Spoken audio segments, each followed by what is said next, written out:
Thanks. We'll be started in just a few minutes.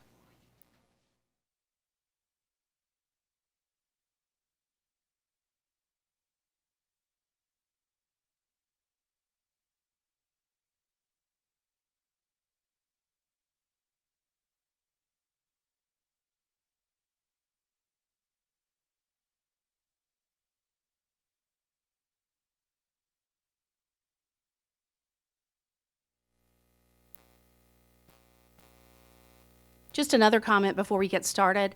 After the public speaking portion of the meeting, we will take a break, and people who want to leave at that time can leave, so you won't feel like you're walking out in the middle of a meeting. Sure.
Good evening and welcome to the monthly meeting of the Williamson County School Board.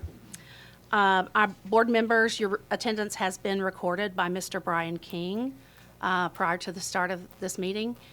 And we'll move directly to our Pledge of Allegiance and our moment of silence. Our pledge will be led by our deputies tonight, Deputy Jody Cooper and Deputy Phil Hunt.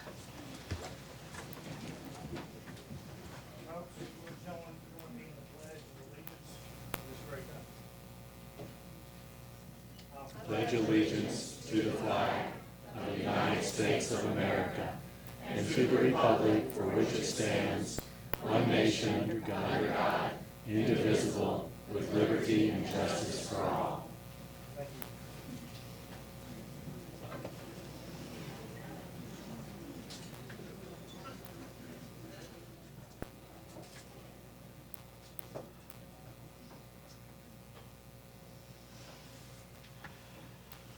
Thank you, board members.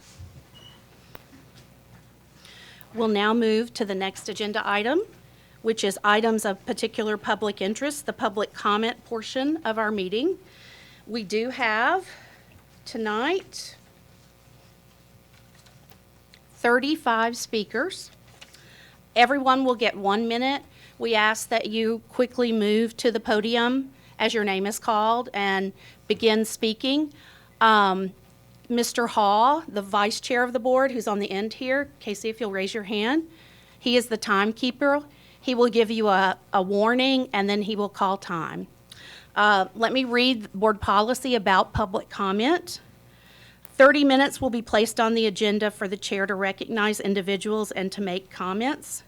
At the discretion of the chair, the time may be extended as we are tonight. Williamson County residents and WCS employees shall have first priority. In the event that time remains, the chair may allow non-residents to speak, and that does not apply tonight. All persons addressing the board will state his and her name. Addresses have been provided on the sign-up sheet. The board reserves the right to limit the time of any speaker, and the chair shall have the authority to terminate the remarks of any individual who is disruptive or does not adhere to board rules. Our first speaker tonight is Mr. Phil Roberts. Greetings, can you all hear me? Okay. Hi, my name is Dr. Phil Roberts. I'm board certified in emergency medicine. I also have a master's in metabolic nutrition medicine. I'm here to talk about placing a hold or a big caution on the pediatric COVID vaccine. Moderna would have them, you believe that it's safe. They've never had a vaccine. They've never had a prescription drug. They say they're safe, but what are they measuring? All they're measuring is symptoms that improve. They're not measuring death prevention or hospitalization decrease. This vaccine is a gene-modifying therapy. It is not your typical vaccine. Again, gene-modifying. We've never had a successful gene-modifying vaccine ever in the United States. There have been no animal testing on this, none. This violates the Nuremberg trial. We give it to pregnant females. We're talking about giving it to kids, and we think that's okay. It is not, ladies and gentlemen. It is not. Okay. All right, the other thing. Do we really think that we can limit parents' counsel and informed consent for 12 to 15-year-olds? I can tell you, working ER for the years that I did, if you think you're going to get informed consent for a 12 to 15-year-old, you're wrong. Don't do it. So I'm asking, you guys do a marvelous job. I love you guys, and thank you for everything you've done. I've had 5 kids go through the high school here. Don't touch that. There are enough trials going on around the country. Kids are already dying. You do not want this on you. Thank you so much.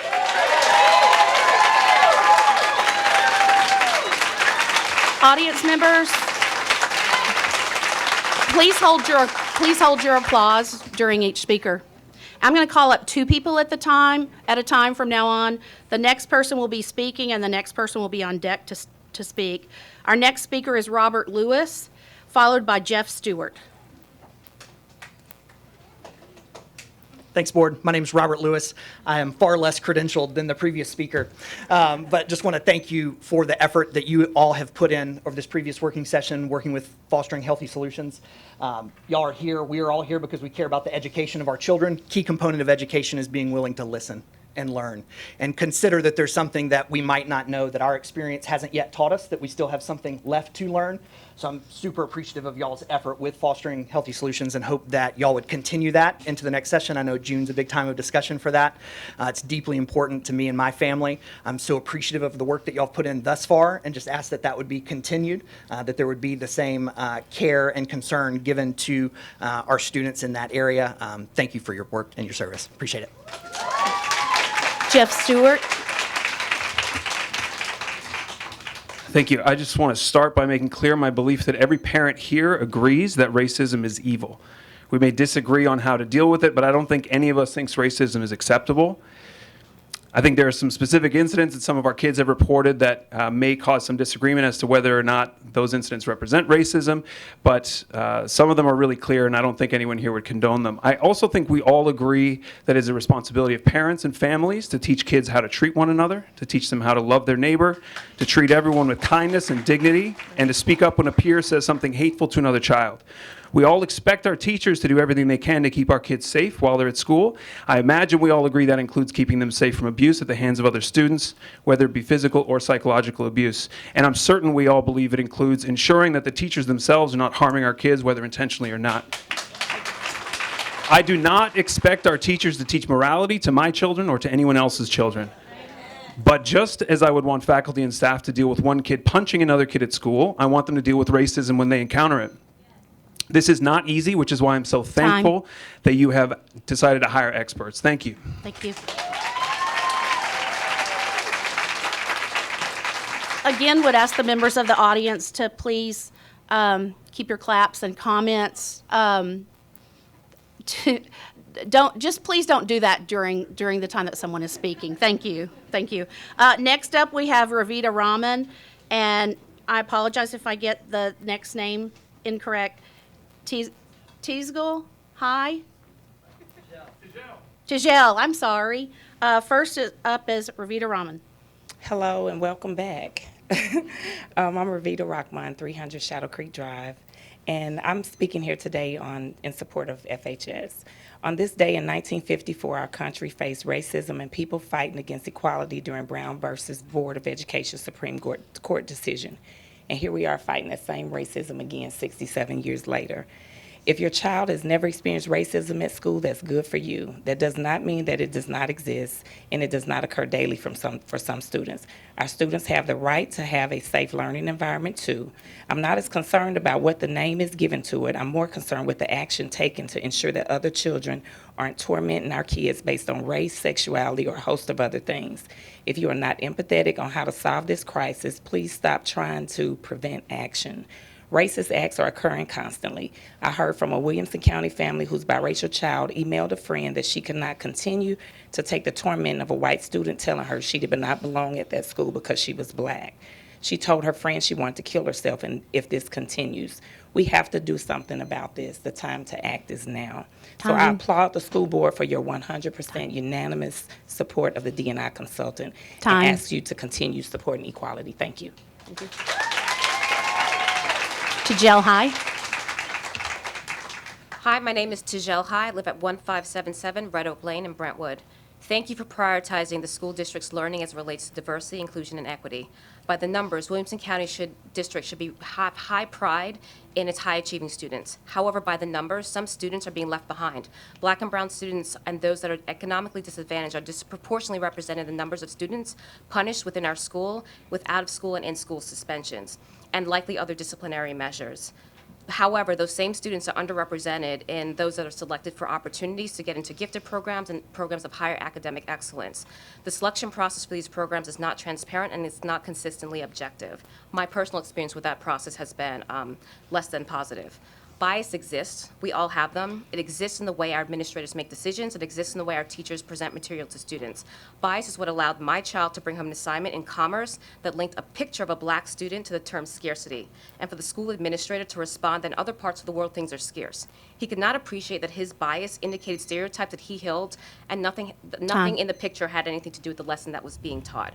He's a good person. He didn't intend to have that, but he needs the skills and the lessons to be able to understand how to take lessons to our kids. Thank you. Thank you. Our next speaker is Martha Henley, followed by Inetta Gaines. Good evening. My name is Martha Henley. I live at 9458 Appleton Court. Thank you so much for the opportunity to speak. When my firstborn son started kindergarten, I remember that feeling of sending him into the world, and when he got home from school, I couldn't wait to pepper him with questions about what did he learn in school that day. But did my child tell me about learning letters and numbers and singing songs? No. What my child, eyes sparkling, could not wait to share with me was about the kid who got in trouble. It was so exciting. It was the most exciting thing that happened that day was a kid got in trouble. And I think we can all relate to that. Drama is what excites, is what makes an impression. I don't have any indication that there was anything wrong with what happened at school that day, but our children are watching. They are learning what behavior and circumstances warrant punishment, and they're also learning what behaviors are tolerated. We owe it to our children to ensure that the policies driving this passive education are fair for everyone and have been thoughtfully examined, not unthinkingly accepted. Time.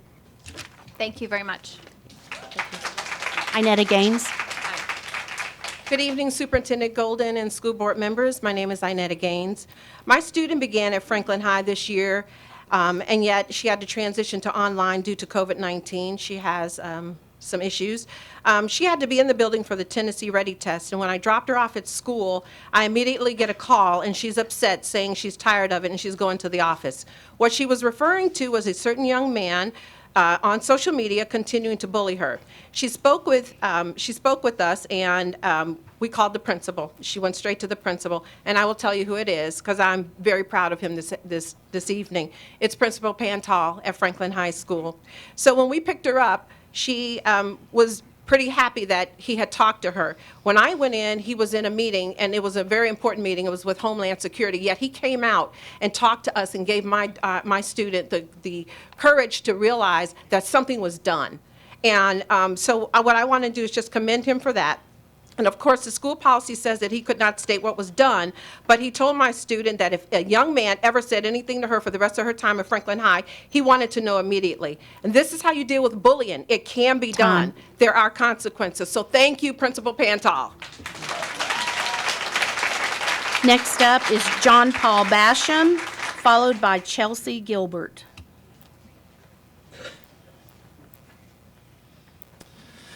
Hey, I'm John Paul Basham, live at 3044 Boxbury Lane. I'm going to give you some of my personal experience. I'm a half-white and half-Colombian man who grew up in a southern city much like this one and rarely acknowledged my Colombian heritage. Filling out the race section on any form growing up always brought inner turmoil as I struggled with the fact that I had functionally denied who I was my whole life. The truth, to my shame, is that it was easier to function as a white young man than a person of color, a person of Hispanic heritage. I saw life easier from my perspective than the perspective of my friends who were black and brown. I'm now a father of 4 kids, 2 of which are part Hispanic, 2 of which are mixed black and white, and I refuse to let them grow up under those same circumstances. And still, my son Titus, through all my efforts, was only 4 years old when he experienced his first very pointed experience with racist remarks against him. So I want to say to you, thank you for your work in fostering healthy solutions.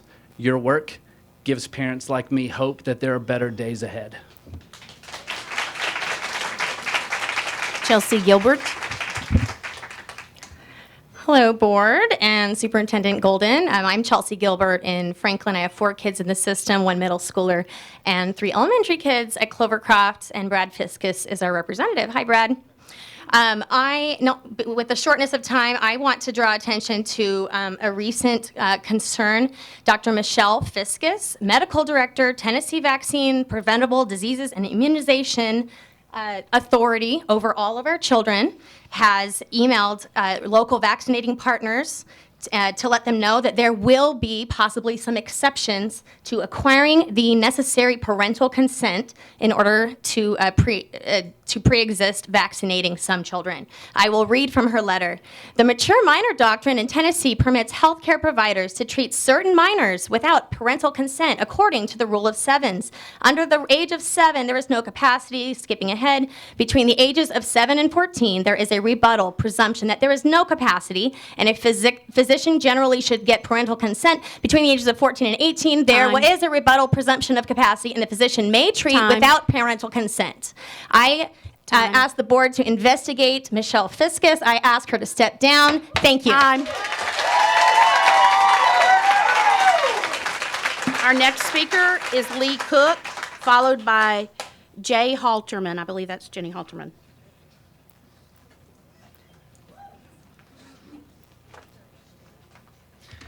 Hi, good evening. My name's Lee Cook. I live at 1012 Biddix. I have 3 children in WCS. This one, I don't know who she is, but I'm here tonight to touch on 3 points of concern that I just wanted to share with you. First, I recognize that people of color are grossly misunderrepresented in Williamson County as it comes to not only this board before me tonight, but the faculty and staff at my children's school. And I find that to be concerning, disappointing. Secondly, it's my understanding that there's currently no formal training around diversity and inclusion around topics like unconscious bias that our teachers and faculty experience. So I greatly support that. I personally go through that every year, maybe even twice a year with my corporate job. And I see no reason why faculty and teachers shouldn't experience the same training. And thirdly, I believe we need a better system of reporting and tracking. We might have systems in place, but I want to make sure that students feel safe and comfortable reporting those incidents. Thanks. Jay Halterman.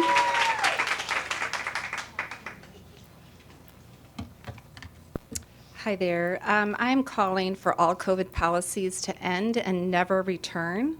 The average high school student missed 50% of in-person education this year, and the average middle schooler missed 40%. The board must vote today to end communication with the health department going in both directions. We as parents are calling for the board to use your power over Golden as our representatives of parents and end this unlawful practice of no comments during the speaker, please. And end this unlawful practice of giving private information to the health department. Manipulation and coercion of minors to get the vax by selling it under the banner of school makes it morally right, good, and expected thing to do. It, however, has been the most lethal thing. It has been lethal to 4,000 people so far. None are approved by the FDA. All are experimental. Under the Nuremberg Code, it is illegal to mandate it. The recent letter from the health department makes the Williamson County's schools the most dangerous place to be giving the vax to 7-year-olds and up without parental consent. I'm calling for your vote today. Our next speakers are Kay Jackson and C. Kelly.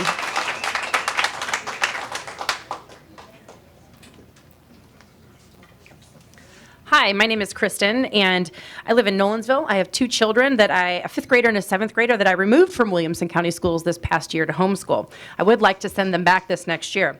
I first want to address critical race theory. Critical race theory identifies individuals as either oppressors or oppressed, bullies or bullied. In critical race theory, one is an oppressor, a bully, not based on behavior but based on gender or race. It teaches our child that they are either born a bully or a victim of bullying. It allows no room for actions to speak louder than color or gender. It forces our children to believe they are either good or bad. This is not the way forward. The way forward is to teach our children that they can do better than their ancestors regardless of their ancestral roots. My second concern, injecting children without parental consent. Currently, we must sign medications in with the school nurse. I'm not discussing prescribed medications. I'm talking about long-approved over-the-counter medications like Tylenol and cortisone cream, and provide detailed instructions on how or when they may be administered to our children. Even sunscreen is not allowed to be applied to children by anyone other than the parent. There are good reasons for this. I can stand here and quote statistics to you about any of these topics. Many will, but at the end of the day, we just want the choice.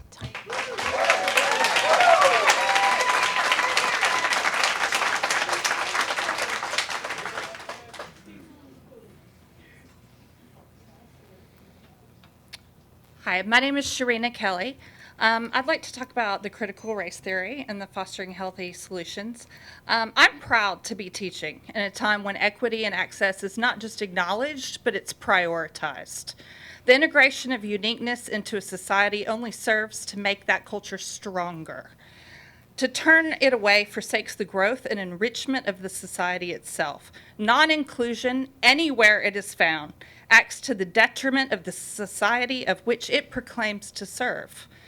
I believe that exposing students to works from different genders, ethnic, and cultural backgrounds is not just being politically correct, it is simultaneously pointing the student towards a holistic growth, while also setting them up to be successful in a global workforce.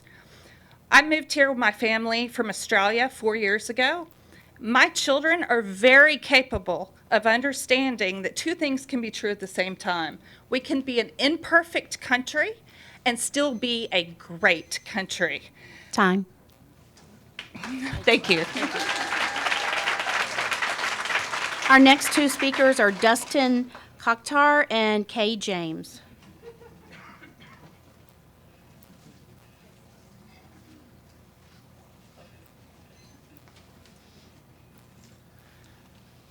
My name is Dustin Kokhtar, and I'm a resident of Williamson County's 12th District, and I have 3 children in elementary school.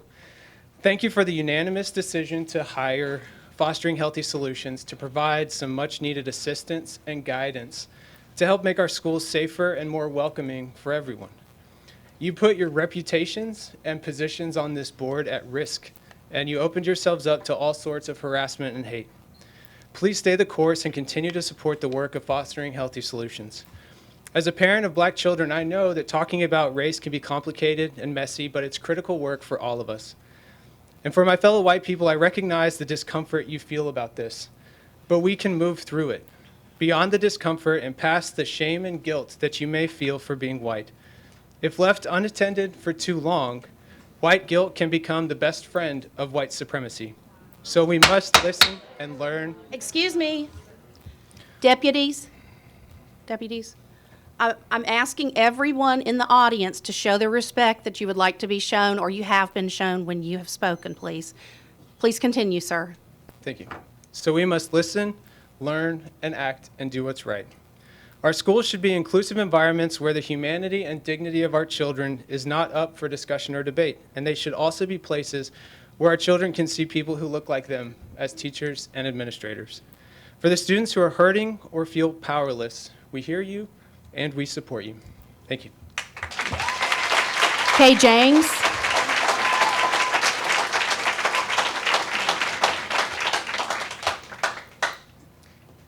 Hello, my name is Kim James, and I live in the Nolensville area. I have 3 young children that attend an area elementary school that are 6, 8, and 10 years of age. We moved to this area about 3 years ago. What I'd like to highlight here today is that there's without a doubt a very real and dangerous issue as it relates to acknowledging and celebrating diversity in the Williamson County school system and in the county in general. What I'm requesting as a parent of 3 beautiful brown children is the school system to stop treating Black and brown parents and children in WCS like we're invisible and expendable. Our children are part of this community and deserve to feel safe, seen, and protected within Williamson County schools. The false assertion that there is no need for DEI training in the school system is a blatant attempt to preserve the privilege, hate, and ignorance that is a serious issue in Williamson County. Just recently, we've had kids say extremely hurtful comments to my children, like Black people are ugly, or the N-words are stupid anyway, a sentiment the child says was told to him by his father. We've also experienced the hurtful effects of teachers' racial biases. Our students deserve to be treated equally, and I applaud you all for your DEI efforts. Our next 2 speakers are Terry Sinclair and Debbie Pace, please.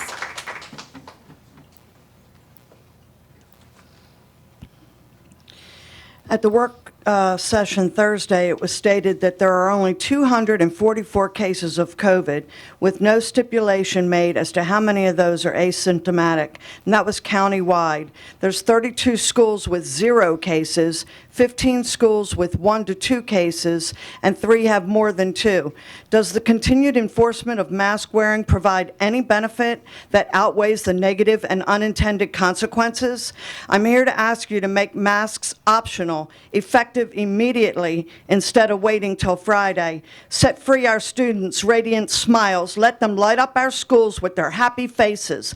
Let's finish out this challenging year on a positive note. There's no justification for a delay. I'm a school bus driver, and it was hot today, and it's supposed to be mid to upper 80s as the week progresses. With a mask, it's suffocating to me, and I can tell you those kids are not comfortable in a hot bus with a mask on. I have 2 grandchildren that are in the Williamson County schools, but I feel like I have 70 children. Debbie Pace.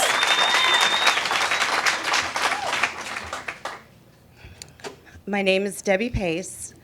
I live in Brentwood, and I have 6 children. 2 have gone through the school system, and I still have 4. Over the last 20 years, I've watched the school board steadily walk away from the values that drew me and all of us to this community. The function of the school is to educate our children. The school board has no authority, no scientific standing, and no legal basis for regulating health care in the schools, including dictating mask wearing, mandating healthy children be sent home, and isolating them. This is not your job. Masks and vaccine administration is not your job. Our children are our responsibility, and we do not need the school system to co-parent.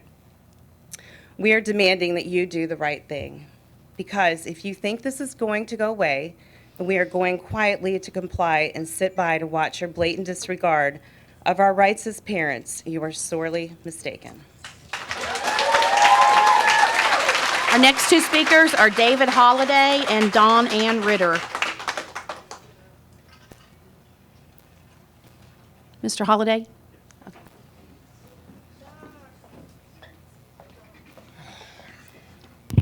Hey, good evening. My name is Dr. William Holliday, and I would like to address the critical race theory question. I'm not racist. I've never been racist, but critical race theory is racist. All critical race theory is Marxism disguised as good manners. It's a lie. It tells our children, and I've seen this on the Brain Pop videos, that they're racist just because they're white. There's not an option for I'm not racist. It's how racist are you? What could be more racist than that? It tells our children that people of color are all oppressed. If they're white, it's their fault. It tells our children that this country is a racist country and needs to be fundamentally changed, and that we should all feel a deep sense of guilt for being American, particularly so if you're white. Critical race theory all but granted sainthood on a brain pop video to a man who was a career criminal, a drug addict, and who held a gun to his pregnant girlfriend's belly. You don't hear that on the news. Time. Time. Okay. Thank you. Our next Fair enough. speaker is Dawnritter. Hi, I'm Dawnritter. I first want to thank all of you on the board of Williamson County Schools for getting our kids back in school as quick as you did versus California or other parts of the country. I'm concerned. I'm concerned for our kids wearing masks. I had to pick my daughter up several times due to severe headaches, and that's from hypoxia, from not enough oxygen to your brain. That is not healthy. I also don't let them take her temperature at her forehead, which is also an unknown and very debated thing to your pineal gland, and also is conditioning your kids to a gun to their head. I'm concerned about the critical race theory. Exactly what David Holliday said. The stuff they're teaching is somewhat backwards. I've had experience with some of my daughter's friends that are completely confused. And the last one is the vaccinations and the doctrine, mature doctrine that's being lobbied by Mr. Fiskus's wife, who's on the Tennessee Board of Health. We have the letter. That's a concern. Nobody has the right to do that to our children. Time.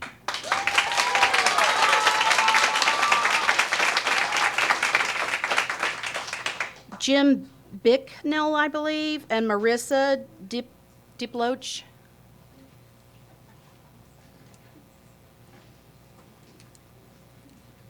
Save the hard names for you for the same time. Right. My name is Jim Becknell. I live in Spring Hill. I'd like to thank all of you for waking us parents up, for overplaying your hand with the masks and waking up a sleeping giant. I know that you think that by getting rid of the mask mandate, you had no authority to give, that will just go away and leave you alone now. But I'm here tonight to tell you, we're just getting started. In the past year, thanks to you, we parents have become keenly aware of what happens here, and we don't like it. You do not get to vaccine our children. You don't get to mask our children. You may not have wanted this battle, but this battle is coming. Judges 15:15. We, the parents, have our metaphorical jawbone of an ass, and we're ready to smite 1,000 men. Your move. Our next speaker is Marisa Diplock. I'm sorry if I mispronounced it. It's fine. My name is Marisa Diplock. I have 2 children in Williamson County Schools. I'm here to talk to you about this experimental vaccine that you seem to be willing to get ready to roll out into our schools. Knowing that the COVID experimental vaccine is still in the safety trials phase and has only been given the green light due to emergency use, why would you even consider possibly having children vaccinated on school premises? Children are not at risk. The vaccine is personal protection only. Me getting it does not protect any of you, and you getting it does not protect me. Even if it does protect you, that's still up to be discussed. You say it's not going to be mandatory for school admission, but I'd like you to take that one step further. I'd actually like you to request that the children actually have their personal doctors administer it, not on school premises. Also, will you be allowing parents to take exemptions for the vaccines like you do all the rest of them? Because I'm not wanting my child to be vaccinated. Time. Especially Time. My child is not going to be part of an experiment, and I'm not going to ask your permission to exempt them from it. Randall Allen and Ryan Parrish.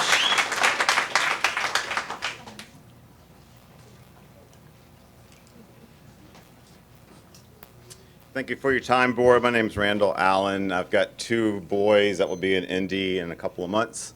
And I just implore you folks to lead us. You're leading my boys and they don't know it. The policies and procedures you all didn't vote on. You gave it to the superintendent. You gave it to faceless, unaccounted for bureaucrats in the health department. I implore you, now that you've learned from the past, as you're looking to the future, lead us, lead my boys, make these decisions and be held accountable to the voters. Don't give them to bureaucrats that we can't have any accountability to, that they can't have any ability to us. Thank you. Ryan Parrish.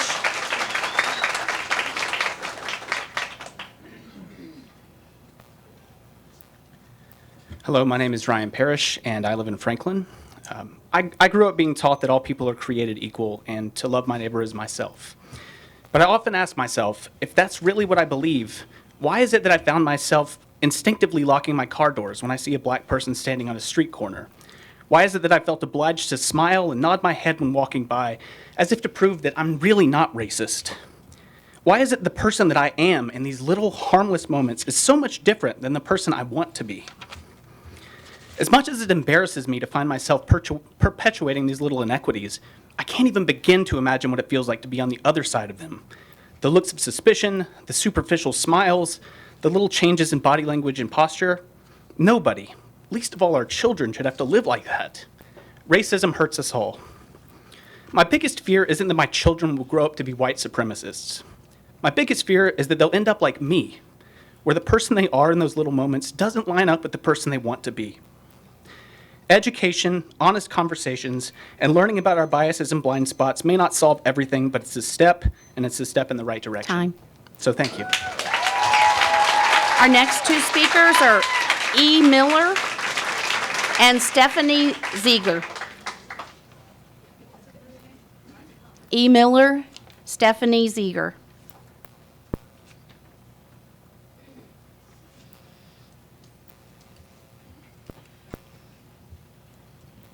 Hi there, I'm Emily Miller. I live in Nolensville. I have one child in WCS and one that will attend soon.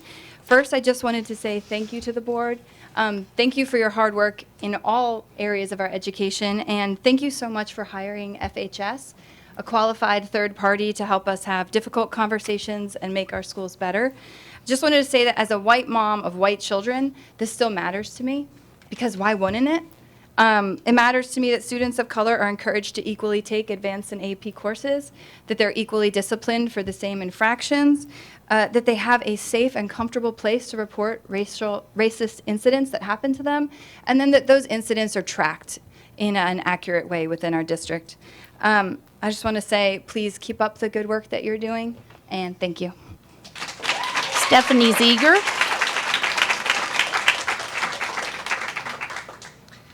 Hi, my name is Dr. Stephanie Zeiger, and as a mother of 2 elementary students in District 2 and an educator, I fully support the board's and district's work on diversity, equity, and inclusion.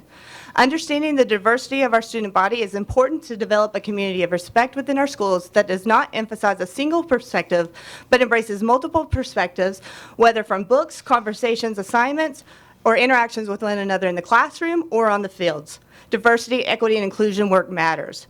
Equity is essential so students, no matter background, are supported and have the resources to reach their maximum potential. Inclusion is necessary to ensure all students can participate fully in our community and are respected for their similarities and differences.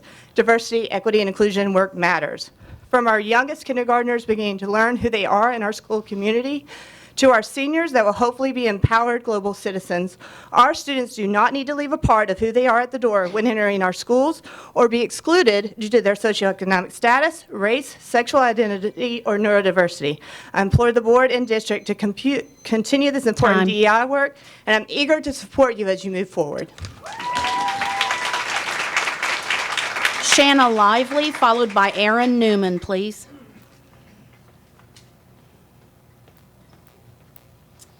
Good evening. As a parent of 2 children in WCS, I'm appalled and disgusted with the direction and overreach of the school board and superintendent.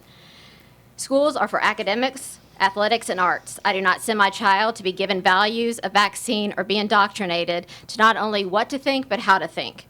Get rid of the COVID restrictions, address the disturbing issues in wit and wisdom, and take the time to understand CRT instead of spreading the lie that CRT is not being pushed and not already in our schools. This is dishonest and reckless. Our kids deserve better, and as a parent, I demand it to be better. Erin Newman.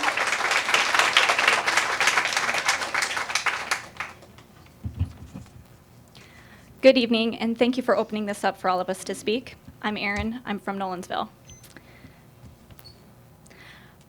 There have been some testimonies from people in the community that there are several board members that actually don't know what CRT is. So I'm here to invite you and everybody in the audience to CRT 101, Wednesday, May 19th, 5 p.m., Liberty Hall at the Factory. Williamson County Board of Education Policy Manual 1.202, titled Duties of the Board Members, reads, "The duties of an individual board member shall be as follows: to become familiar with education laws, rules, and regulations of the State Board of Education and the State Department of Education and school board policies. Further, your policy manual 1.2021 Code of Ethics for School Board Members, Article 6, My Relations to Myself, Section 1 reads, I will inform myself about my duties and responsibilities and current educational issues by individual study through participation in programs, providing needed information. According to your policy manual, you have a duty to learn about this issue." Thank you. Our next speaker is Jason Michael, followed by Anna Riglin. I thank you first for protecting my child this last year. It was a tough year and you made tough decisions, and I feel like my child was protected, and I just wanted to say thank you to that. I come though in this brief moment to do my best to speak in favor of DEI and racial awareness in the classroom. I could come as a pastor, I could come as an academic trained in critical race theory, but instead I come as a parent of a Nolensville High School rising senior, and I speak because I want him to know about the racial history of our country and how racism still exists today in the fabric of our culture. I want him to know about the Tulsa Massacre, the Native American massacres that came with the vaunted gold rush, the Fort Pillow Massacre, redlining, voter intimidation, the genocide of whole peoples inside of our borders, and the brutal truths about slavery, Reconstruction, Jim Crow, hatred, bigotry, and how it still produces power to create racism today. I want my son to know this, so when versions of the same are encountered in his life, my boy will know how to stand clearly and firmly against it. So I thank the school board for their efforts in diversity. You are to be commended, and I suggest that despite those who speak otherwise, the board continue to strive forward to understanding, amending, and reconciling our children in education. Thank you. Ann Riglin.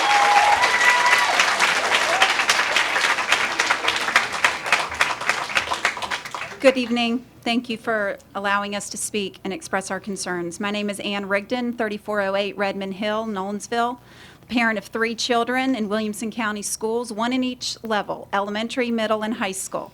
I'm a nurse, I'm a resident of this fine community, and I'm a proud Army veteran. I believe America is the greatest country on earth and that all men are created equal. As a war veteran, I can assure you we all bleed the same color. I come to you tonight to express my concerns over what my rising second grader, he is 7, will be exposed to in his ELA class. Not his social justice class that he signed up for in college, but his ELA class. I believe the Wit and Wisdom curriculum is robbing our young children of their youth and introducing strong adult themes far too early. I believe this is intentional, and as the Great Minds website that has proliferated this curriculum details that these topics will occur strategically and reoccur strategically. There's a push by some of those that have our curriculum. Do the right thing, stick to your policies, don't parent our kids. The conversations start at home. The next speaker is Susan Macey, followed by Liz Custer.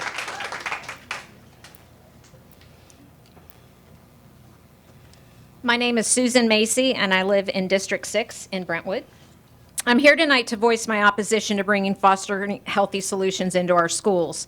I've heard the Fosters and WCS leadership say things like, we are just here to gather data, or no, FHS will not be implementing critical race theory, but it's already here in Wit and Wisdom. I have done much listening and studying, and with the deepest love for everyone in this room, I reject that all white people are oppressors. I reject that all people of color are victims, that all systems in America are racist, and that we haven't made some of the most laudable progress in this country when it comes to race issues. Please hear this also. I passionately acknowledge that our children need to understand what bigotry, hate, racism, and most importantly, self-worth are so they can live right. But I don't want them anywhere near CRT and its single-lens, race-based political divisiveness. My concern is that fostering healthy solutions will lead us straight there. Our children depend on you all to get this right, so get it right. Our next speaker is Liz Custer, followed by David Blackwell. Hello, my name is Liz Custer. I lived in Brentwood, raised my 3 kids at Edmondson, Brentwood Middle, and Brentwood High School. I've always been proud of their education that they got in Williamson County. And they're grown and married now, and thank you, although maybe you weren't a board member at that time. I now live in Leapers Fork, have 4 grandbabies and 1 on the way, 2 of which will be in Williamson County schools. I'm seriously concerned that the school board would even consider this vaccine issue. This vaccine is an experimental. Children are not experiments. They're not lab rats. We cannot experiment on our children. There are treatments. My father has a compromised lung. He's almost 80. He got the China virus. He took the ivermectin, the other. Ma'am. I believe it's called COVID-19. Please continue. He got that, and he.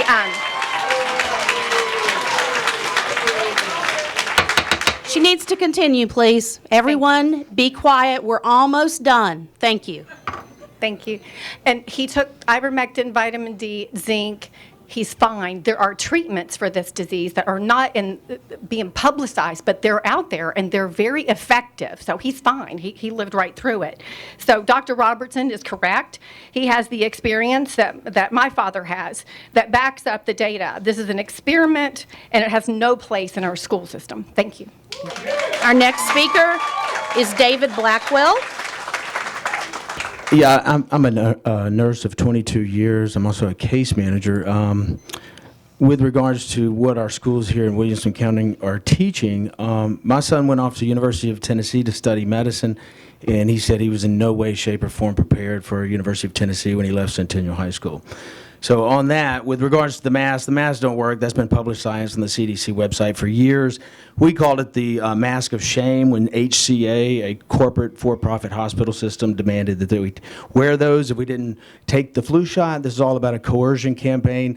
The Ontario Nurses Association in Ontario sued on that and won on the science alone. So look into the science, look into the Ontario Nurses Association. The masks need to go. Thank you. Our next speaker is Jenny Conley, followed by Corey Martinez, and then Laura Clayman, who is our last speaker. So Jenny Conley, Corey Martinez, and Laura Clayman. Hi, my name's Jenny Conley, and I am a mother of 4. I have 2 in college and 2 in high school, and I live in Franklin, and I have a master's in biochemistry. I'm opposed to the schools being used to distribute the vaccines. Children should not be injected with experimental drugs.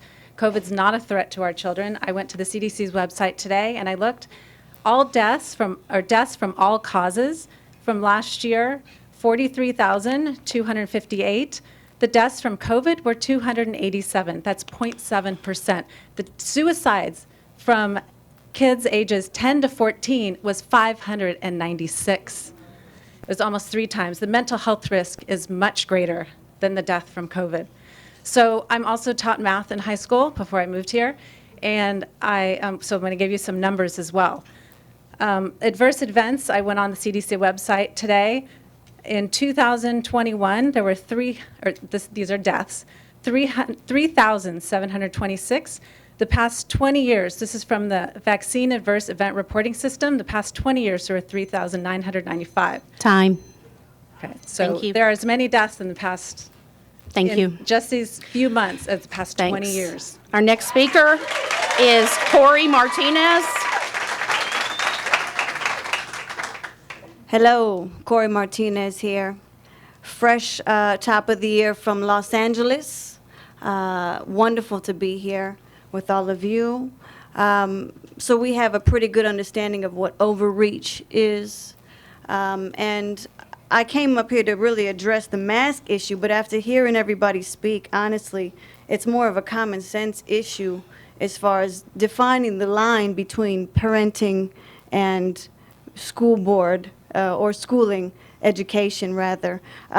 So the masks definitely mean something to me to speak on because that just symbolizes the compliance, to be honest, after the science has been proven that our kids don't need to be subject to the psychological damage that is doing at the moment. Continued by the politesse of the CRT and everything that these people are speaking on as well, I feel goes along with that. You know, it starts in the home. Parenting is very important to separate from schooling. I'll stop there for now. Thank you so much. And our final speaker this evening is Laura Clayman. After Ms. Clayman's remark, we will take a 10-minute break, so those who want to leave without disrupting the meeting, people with small children, please go ahead and feel free to leave, and then we'll reconvene in 10 minutes after the public speaking portion of the meeting. Ms. Clayman. Hi, I'm Laura Clayman, President of the Williamson County Education Association. And to end this really long evening and this really, really long year, I couldn't let the year go without saying a very heartfelt thank you to all of you. Many, many late nights. I think you guys went past midnight more than once. And I know how many hours you have poured into this. You, heaven's sakes, you had to read my 60-page document. And the teachers also, you helped us survive this year. Allowing those flex days. I've had so many thank yous and teachers who've said, really, that was the only way we made it through this year. So truly, thank you all so very, very much for all you have done for us. This concludes our public comment. We will recess for 10 minutes. Board members, please be back in your seats at 7:31. Thank you.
We're waiting on just one board member to come back.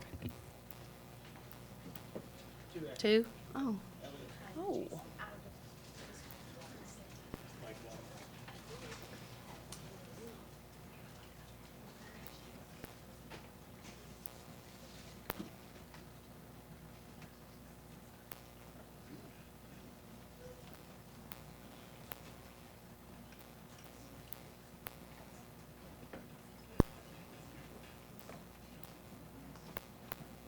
Mr. Hall, would you mind stepping out and seeing if you see Mr. Mitchell? That's also a vice chair duty.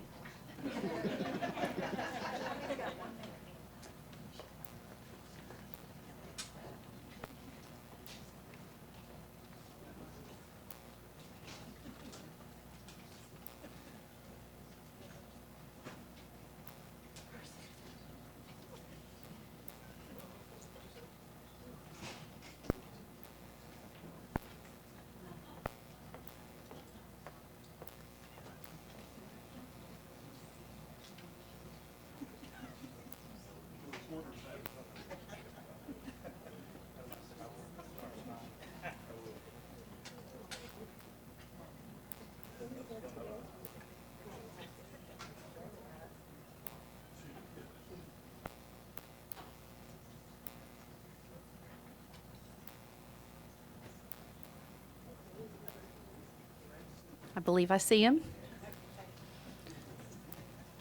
Surely you're not waiting on me. No, not at all, not at all. So we're ready to move forward with our meeting now. The first item on the agenda is the approval of tonight's meeting agenda. Do we have a motion to approve? Motion to approve from Mr. Welch. Is there a second? Second from Mr. Fiskus. Is there any discussion? I see no discussion. Madam Chair, I do have a question. Oh.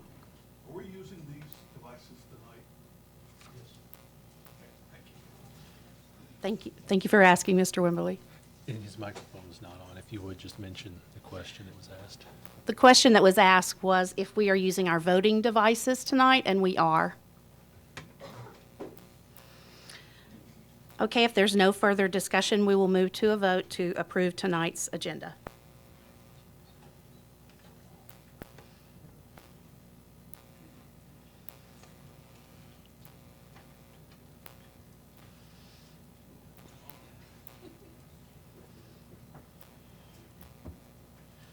Your vote is 12 yes, 0 no. Thank you. The motion passes. Our next item on the agenda is the approval of the consent agenda. Do we have a motion to approve? Mr. Mitchell makes the motion. Mr. Hall makes the second. Is there any discussion, board members? I don't see anyone wanting to have discussion. If not, we will move to a vote via our electronic devices.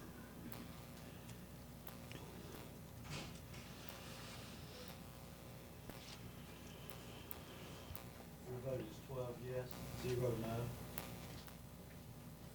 Thank you, Mr. King. Mr. King, was there something that... Is there a microphone issue? Oh, it looks like it's on. If I may, Madam Chair, turn it off and turn it back on and see. How's that? Is that better? Okay. With the approval of that consent agenda, Board, you've approved the April 19th, 2021 school board meeting minutes. You've approved the following board policy for second reading, Board Policy 1.403, agendas. You have also approved a request, a physician-supported request for a child to be excused from compulsory school attendance.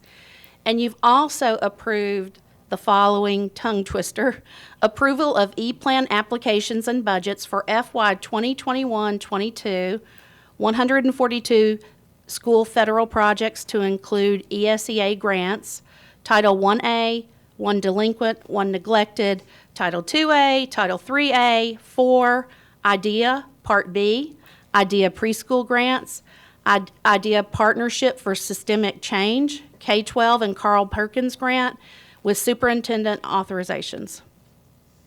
The next item on the agenda is communications to the board, and the first item in this segment is the superintendent's report. Mr. Golden. Thank you, Madam Chair, and I want to thank our community for coming out and speaking. This communication is just one of those great examples that I see as what's wonderful about our country, that we make sure that with this elected body and us and the work we're doing, that our community has an opportunity to speak to us. And one nice thing about where we are right now in this country is there's so many opportunities to share. So I want to encourage individuals to continue to communicate with you and with us about where they are, what their opinions are on issues, because we are ultimately, a service organization in the way we serve our students. Madam Chair and Board, I do want to hit 4 items, 3 of which we talked about significantly at the work session. I'm going to just give you a very short synopsis of where we are with our safety protocols and masks, where we are with curriculum, where we are with fostering healthy solutions, and then I'll finish up with one little extra reminder for us. So you all know that I announced on Thursday night that we were not asking you to extend the reopening framework that you all voted in July. And I do thank you for going through that process back in July in approving that reopening framework. What I told you substantively is that we determined that when school lets out at the end of the day on Friday, that we determined that there was no need to continue the mask requirement in our schools. And we spoke to details about that, and I really would like to invite anyone to go back and look at the recording of the work session so that you can get some additional detail related to that. But you know that we set the goal of being on campus this year if we could safely do so. And we grew and grew over the course of the year. And masks were part of that. That was part of what we put in at the beginning in July. The CDC recommended that schools require those to return to campus, and that was part of that plan that we presented to you. We determined now that when we finish school, that need will be gone. And I recognize that that was not soon enough, and that has not been soon enough for some, but you all also know that's a little too early for others. And so we've had to explain that and make sure that people understand. While the CDC is still recommending they be required, 95% of our students aren't going to be on campus this summer. And the issues related to social distancing are largely gone. And so based on that recommendation, we're not recommending that you extend that reopening framework. And I also want to let you know a couple of items that were specifically addressed by members of our community.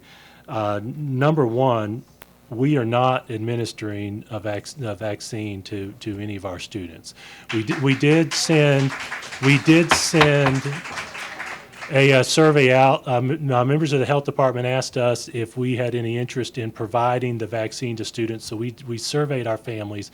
We got a pretty significant response of yeses in the thousands, but we also did an analysis of our community and found that there were actually, at the time we did this, 44 different sites where the vaccine's available. So we determined there was no need for us to provide the vaccine over the summer to our students. That is a parent decision. I will also tell you, we have not at any point required anyone to take the vaccine, and we never even implied that we are requiring someone to take the vaccine. So I want to make sure that that's clear as well in our community. Finally, I know that there was some discussion about the health department. We have not received anything from the state indicating that we should require it or that we should do anything with respect to students under the age of 18 making their own decisions. They have not suggested that to us. I know that there's some discussion in social media No one from the state health department has indicated that to us as a requirement. Felt like it was important for everyone to hear that whatever is out there, it has not been directed at us from the State Department. And so I felt like it was important for everyone to know that, from our perspective, those issues are optional. We've made them optional for our staff. And it's optional for our students. We have no intention of requiring the COVID-19 vaccine. So, second, I do want to speak to curriculum, and I know that you all and we had a really good discussion at the work session on Thursday night about curriculum. And a number of you mentioned what I think of as there's nothing new under the sun. We talked about these curriculum discussions that many of our predecessors have had. Probably from the time school boards existed, that school boards discussed curriculum. That is the kind of qualitative discussion that is valuable for our school board. Our school board over the course of decades has had policies in place related to that, and I very much appreciated the discussion. I want to let you all know that I really appreciate Dr. Allen and his staff and the discussion they've been having. I again encourage folks who are hearing this meeting to go back and look at that work session to review that very in-depth discussion among you and our staff. What I want you to know is what we let you know on Thursday, that Dr. Allen and his staff have been reviewing, especially the elementary ELA curriculum, working on adjustments as they professionally deem appropriate, and we will have a communication with you at the June meeting of where they are with that. And again, I very much respect that robust discussion. And we're going to make sure that we're professional in everything we do in serving students and do right by our students. I also know, and you all know this too, that it's hard for parents of 40,000 students to disagree. And we've known that for decades as well. And so we talked about the details of the process the state goes through with curriculum adoption, in the process we go through. And then to the point that I've mentioned earlier of our professional staff reviewing the curriculum. And then ultimately, the last thing that I want to mention is parents do have that opportunity to opt out. So we really go from the very macro at the state level all the way to allowing parents to make those individual decisions for their students, because we recognize that everyone's opinion can differ on that. I am very proud of what we've done and what we continue to do to serve students and help them grow. And you all can see some of that discussion as we go back to the work session. I will also tell you that in these times, it is more critical every day to keep constant attention on the materials that our students have. With internet access, with apps and all those kinds of items, the material is constantly evolving. We have news apps that provide news, and so often that's updated daily. And so it really is an important element for our teachers to focus on, to make sure that what they're teaching is grade level appropriate.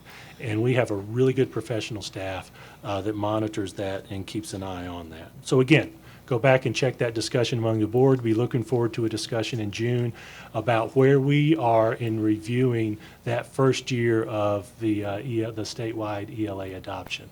We go through this pretty often, cyclically, as we evaluate the materials that we adopt and prepare it for our students. Third thing I want to mention is where we are with fostering healthy solutions. Of course, you all heard a number of folks share, and again, I appreciate that share. And we have heard from our families both needs and fears about where we're going. And we've spoken to this many months, but I know we have a lot of folks here at this first public in person, on campus, well, to the extent we're on campus, meeting in close to a year, that we are driving our work with our community's needs. We don't have a national agenda in mind. We're driving this to serve our students and help our students feel safe. And that takes attention as well. So I appreciate the comments that others have made about that. The Fosters have held 6 of their 9 listen and learn sessions. The way they structured those Zoom listen and learns is maximum 100 at each Zoom, so that there could be room for participation. If I'm not mistaken, we've had somewhere around about 250 total participants in those first 6. We have 3 more scheduled for June 4th and 5th. Certainly want to invite anyone to come in and share what their experiences and their concerns to help us work on this. The Fosters are also reviewing and have reviewed our student discipline handbooks. They're going to be making recommendations and identify items that they saw, given a different eye, other than from those of us who prepare those handbooks. Finally, they have completed the receipt of the surveys from families, from students, from teachers, from our parents. They're in the process of compiling that. We expect them to get those materials to us in the next couple of weeks. And once we put all that together, we're going to make sure that we don't make any decisions without the board leading that. You all are our leaders. They are not writing curriculum. They made it clear, and we've made it clear, that we are not promoting critical race theory as part of this. Our state legislature, many of our state legislators have spoken to that as well. And we are, to the discussion that you all had as a board, really focused on grade level appropriate materials for our students, and we will continue to work on that. So I do want to encourage folks, if you haven't yet participated, participate in one of those 3 final listen and learn sessions. Or if you have any thoughts that you weren't able to share, please send us an email and we'll forward those on to the Fosters as we work on that. Final item I want to mention, Madam Chair, graduation ceremonies are this week, Friday and Saturday. I'm excited and nervous about it because ordinarily graduation ceremonies are inside. And so our administrators are watching the weather. I will tell you that the weather projections right now show it to be in the high 80s both of those days, and sunny. So that's just keep an eye on that. I know many of you are going to be coming to some of the graduation ceremonies. We've got that structured. I think it's going to be neat seeing what it looks like for all our students to have those graduation ceremonies on campus. And I am so proud of the work our teachers have done. Ms. Clayman, thank you for mentioning that. What a leader she has been for the WCEA. They have a great team there, and I am so grateful for the good working relationship we have with our Teachers Association. With that, Madam Chair, Carol Birdsong has about 50 student spotlights tonight, but I know that's the next item. Ms. Birdsong, we do have one question on the floor, so could I ask you to hold on for just a second, please? Thank you. Mr. Cash, and let me remind everybody before we get started that Robert's Rules of Order state that a person can have up to 10 minutes for a question. And Mr. Timekeeper, if you will please dust off the timekeeper there. Mr. Cash? Thank you, Madam Chair. Just got a couple questions.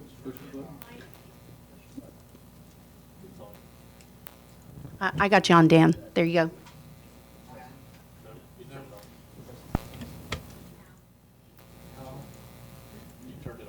Hello? There you go. Okay.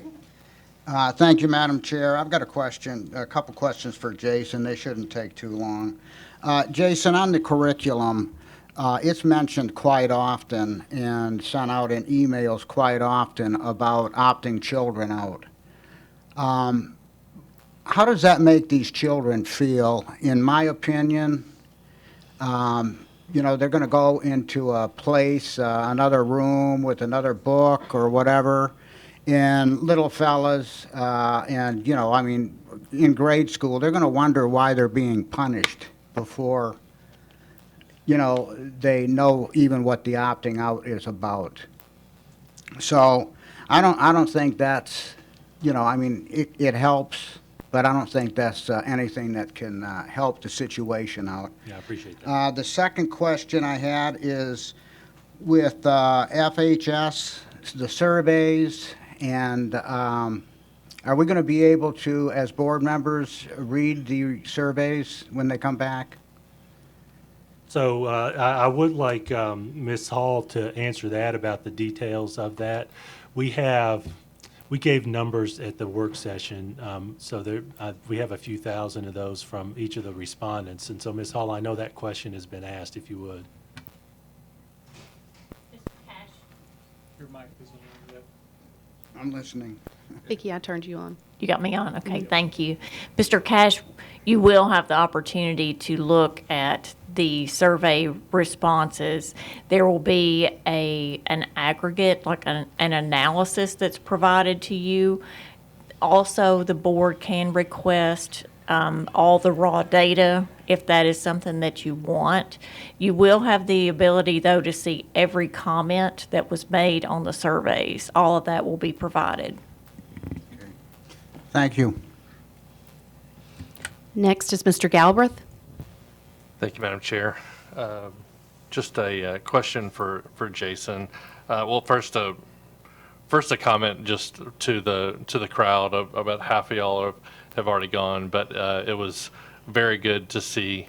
I'm guessing 150 plus of y'all out in the audience, standing room only for those. I don't know how well the video would get across, but so my question for Jason. So I love seeing this, but we're here and we've got a bunch of people standing room only, side by side, mask optional. So can you just tell everyone the rationale behind continuing the mandate of masks through the rest of even the rest of the 4 days, given that we're basically saying that masks are optional? Sure. As I mentioned, the opinions of our community, are wide, run the gamut. We've had folks ask us to end it immediately.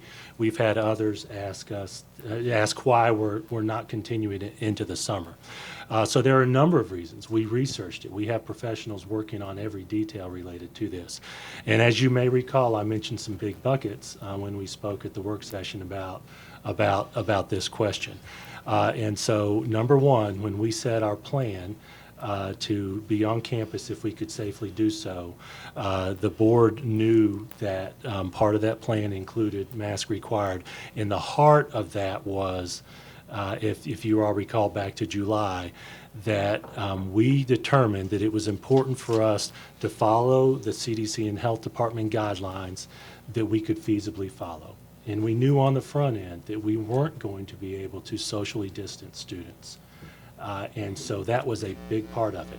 The feasible part wasn't feasible with socially distancing, but masks were feasible. Those recommendations that we require masks in school are still in place. So that's a big bucket, that the consistency of making sure that we followed those health authorities' language is there. And I recognize, like I spoke to, there are many who disagree. There are many who are concerned that we're doing away with them when that need of the social distancing is no longer there when the vast majority of our students leave. So that's my best big bucket answer that we spoke about on Thursday about why we are continuing the mask requirement in our schools through the end of this week, through the end of this school year, because we can't socially distance everyone through while all students are on campus. I will also like to ask Mr. Anderson if he would, as you know, he's been leading this and working with our healthcare professionals. If there's any additional, any additional items he'd like to mention related to that. Thank you. We're staying with the plan as was originally approved by the board and moving forward through the CDC guidelines, the Health Department guidelines to finish up this year the way we are. Also didn't want to make any adjustments and changes to what's going on right now during test times and during the end of the school year. We're just trying to stay consistent and not make any additional changes that potentially could interrupt what's going on in the classroom during this last week of school.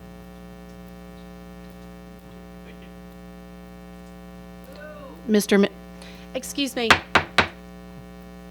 Whoever did that, you're out of order. This is the absolute final warning. Deputies, if anyone speaks out during any of the remarks during this meeting, I'm going to ask you to escort them out next time, please. Okay? Thank you both. Where are we? Elliot, I believe you're up. Hold on. There you go. Okay, can you hear me? Yes. Thank you, Madam Chair. First off, I want to thank you for fashioning a method that allowed everybody that signed up to talk tonight an opportunity to do so, as that was not required. So I think it was important. I felt it important to call out the fact that you figured out a way to allow everyone that wanted to talk an opportunity to do so. Thank you. And, no clapping. The other point I had, Jason, can you remind me what our protocol is for graduation, both on the outside from a mask required and distancing, and also what is the plan if Mother Nature isn't kind to us on Friday or Saturday night? Sure. So number one, all but Renaissance graduations are scheduled to be outside. For the last 6 weeks or so, we have not required masks outside based on some changes in the CDC and State Health Department information. So those masks will not be required. And of course, just as a reminder, that's been the case outside for a long time. You asked and Carol says stop saying good question, but I got to say it. That's a really good question about where we go if we have rain. Number one, there are schedules for rolling it to the next day, to Sunday. Okay. And so if I'm not mistaken, Dr. Webb, parents have been informed of those alternate dates. Finally, if the rain continues then, they will be inside in the gyms. That will be mask recommended, and it's going to be very much limited because they're the gyms, and we don't have the capacity for all the families who could come into the stadiums. And Dr. Webb, if you would, can you give some additional detail about how many family members can come in? Yes, thank you, Mr. Golden. And so each school has advertised already their rain date. If we are not able to have a successful graduation on the scheduled date, our first priority will be to delay it just temporarily on the same evening. If there's a small shower that's coming through, our first attempt will be to delay that same evening and graduate the same night. If we're unable to do so due to rain, we would postpone and attempt to graduate the following day. In most cases, it's the following day is the rain delay. If we are unable to at that point, each school will determine the gym capacity. We will allow parents to self-seat and maximize our gym capacity based on the number of graduates that we have graduating at each particular school. And so the number of tickets that each graduate would receive would vary from building to building. But we would attempt to graduate inside peacefully and quickly. And our gyms are all have the capacity to live stream. And so for those who would not be able to secure a ticket to come indoors for the indoor graduation, we would allow it to be live streamed and share that broadcast with everyone at home.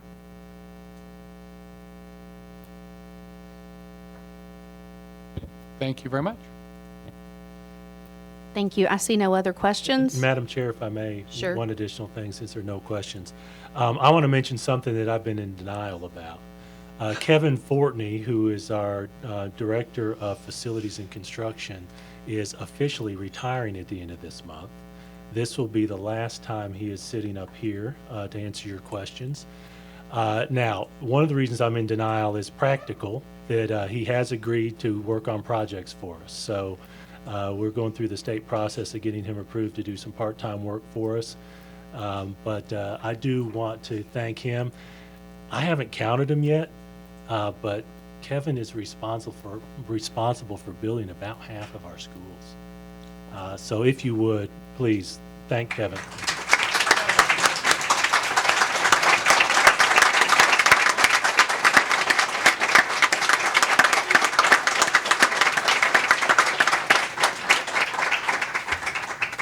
Mr. Fortney, would you like to say anything?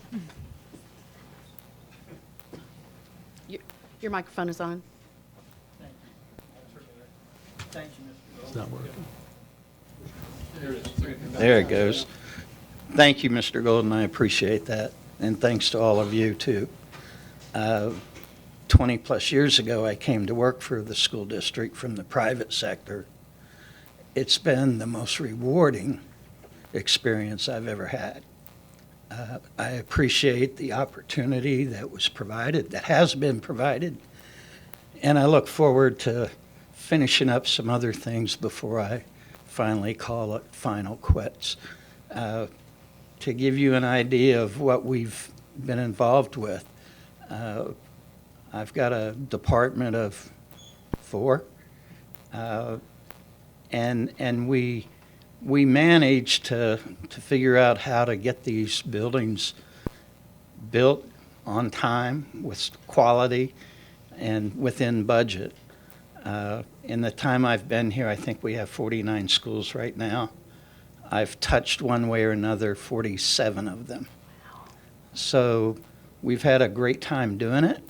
The most rewarding thing is to see children go into either a new facility or a renovated facility. I'll share with you one exciting day for me was when we built and opened the old Pinewood Gym. I saw the new Pinewood Gym. We had a little girl, a kindergarten girl. You understand Pinewood never did have a gymnasium.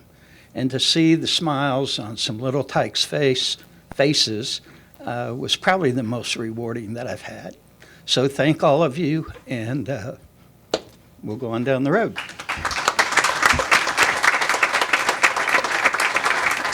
Thank you, Mr. Courtney. And finally, it's Carol Birdsong's district update time. Thank you. It's kind of difficult to follow Kevin. I'm trying to be upbeat and peppy here, so, but we are all going to miss Kevin a whole lot, but at least you'll be around a little bit. So, anyway, board members, it is great to be back, and I am so excited to be celebrating some students and staff with y'all tonight, and this is such a huge honor. I want to introduce you to Nelson Rose. Nelson is the state of Tennessee's 2021 U.S. Presidential Scholar. They pick typically 2. This year there were 3. They pick a male, they pick a female, and this year they chose one for the arts. Nelson is the male representative for the state of Tennessee. I just want to add that he was able to state who his most influential teacher was. Nelson goes to Brentwood, I ought to add. Harriet Medlin. Y'all know Harriet. We had her here not long ago to celebrate her 50th year of teaching. Just had to throw that in, y'all. Okay, so congrats to Nelson. His mama is also one of our teachers. All right, I will move on to robotics. Y'all, we had a great year in robotics this year. So this is Brentwood Middle's Caitlin Arnold and Ashley Shue. Their coach is Adam Petrie. They are moving on in the robotics competition. They got the Innovate Award, and they are a world qualifier for competition in robotics. Also, from Ravenwood High School, Mark Bell, Judah Benjamin, Cade Henderson, Awit Sadawati, Connor Tasick. Their coach is Russ Hayes. They're a world qualifier as well. Tennessee History Day. Yes, these are siblings. Aiden Russ, Austin Russ, and Madeline Russ, Spring Station Middle School. Their coach is Christopher Herod, and y'all, they won twice. They won for junior group website, and they won for oral history. So they're moving on to national competition. And I don't know, they really do like down south the hold on, got to go back. The History Day, because this is Eli Martin. I think he's that one on that side. First place from Summit High for senior individual exhibit. Oh, same picture. So Alicia Dinwiddie and Jacqueline Dinwiddie are also in here, and they won for senior group exhibit. And Sophia Hall won for senior individual paper. They will move on to national competition. Their teacher is Jackie Zagelski. Now we're moving on to Science Olympiad. These are the Code Busters from Brentwood Middle School. This is Jacob Don and Catherine Perez. And from Woodland Middle School, these are your botany winners, Aditya, Pradip, and Vandant Mesra. Then Ravenwood High School had several honorees.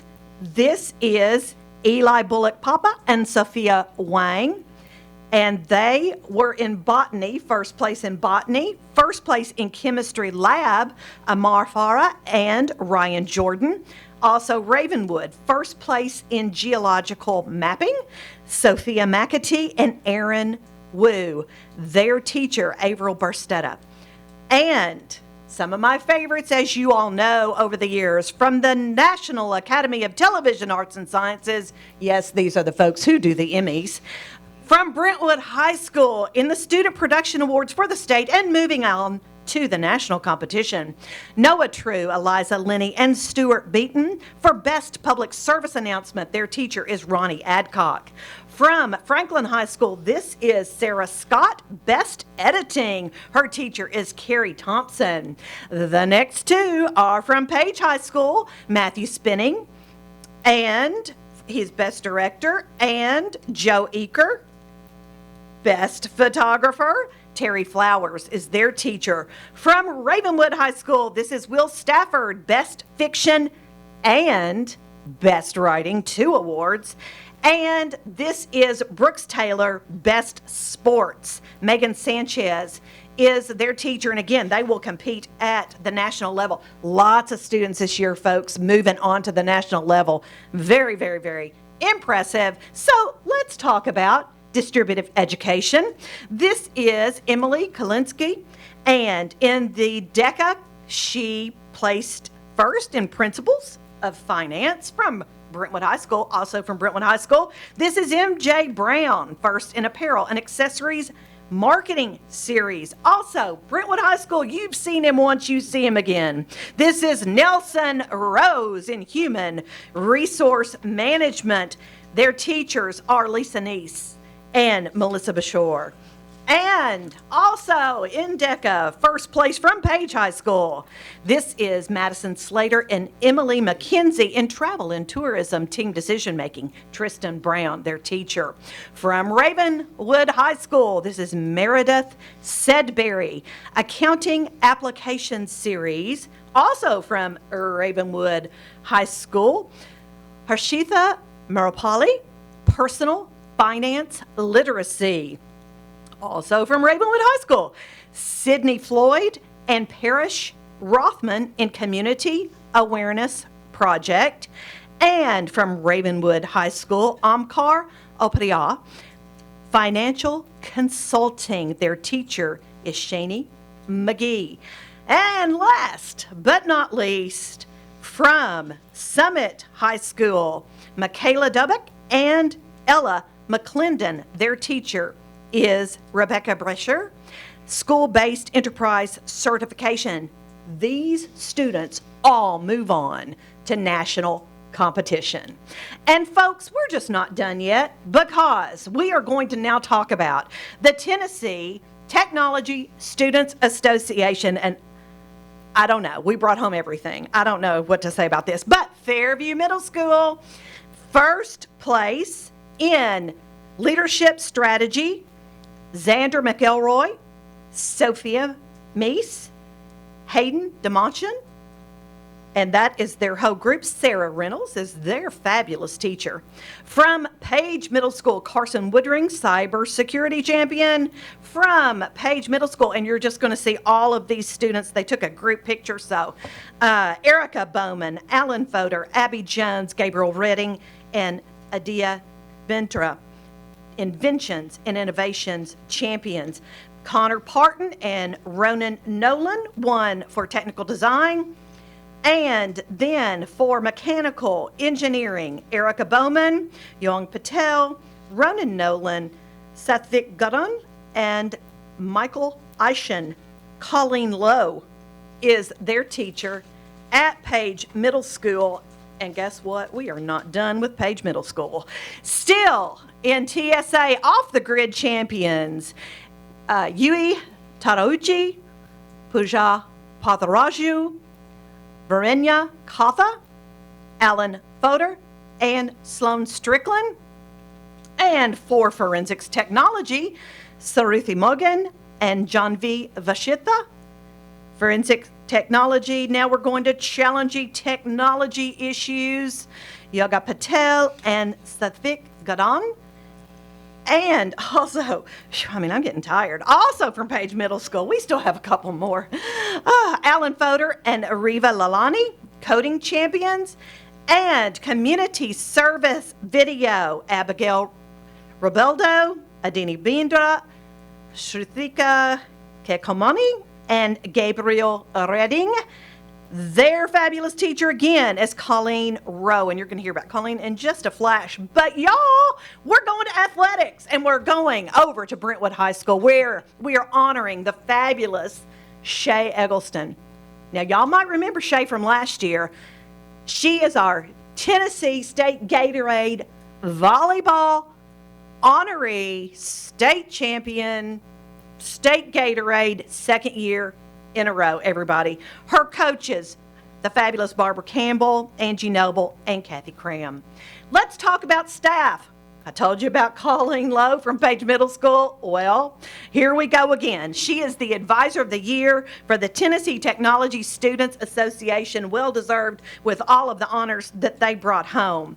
From Franklin High School, this is Ray Sheets, the Outstanding Teacher of American History by the Tennessee Society of the Daughters of the American Revolution. And y'all have seen her many times already this year, but this is Stephanie Higgs from Crockett Elementary, and Stephanie won the Horizon Award for the Tennessee Association for the Gifted.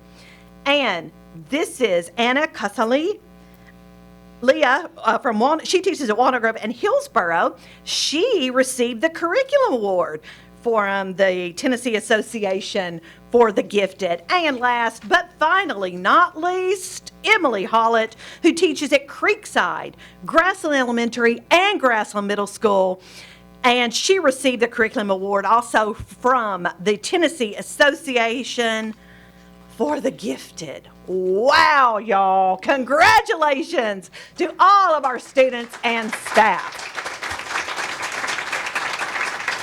And Madam Chair, if I may, just as a reminder, we only report at these meetings state and national awards. And years ago, I think we started doing that because mentioning so many others were overwhelming. But you all know that when we talk about our vision to provide a supportive environment to challenge students to excel in academics, athletics, and the arts, participating in these kinds of activities is huge. It helps those students become complete students. And I'm very proud of all our students and teachers who participate in all these activities. And we celebrate the first place, but oh my, how much good all these programs do for all of our students. And that's my report. Thank you, Mr. Golden. We'll move now to the board chair report. Yes, sorry, I missed you.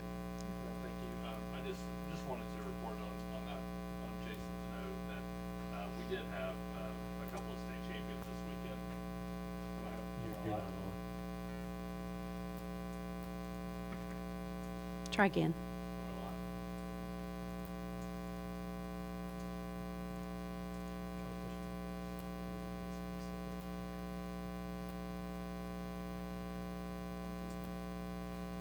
Try one more time.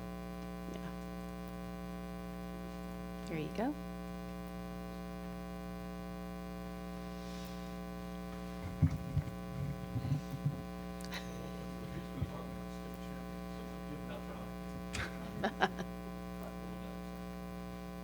It's not blinking. Oh, it's live. Thank you.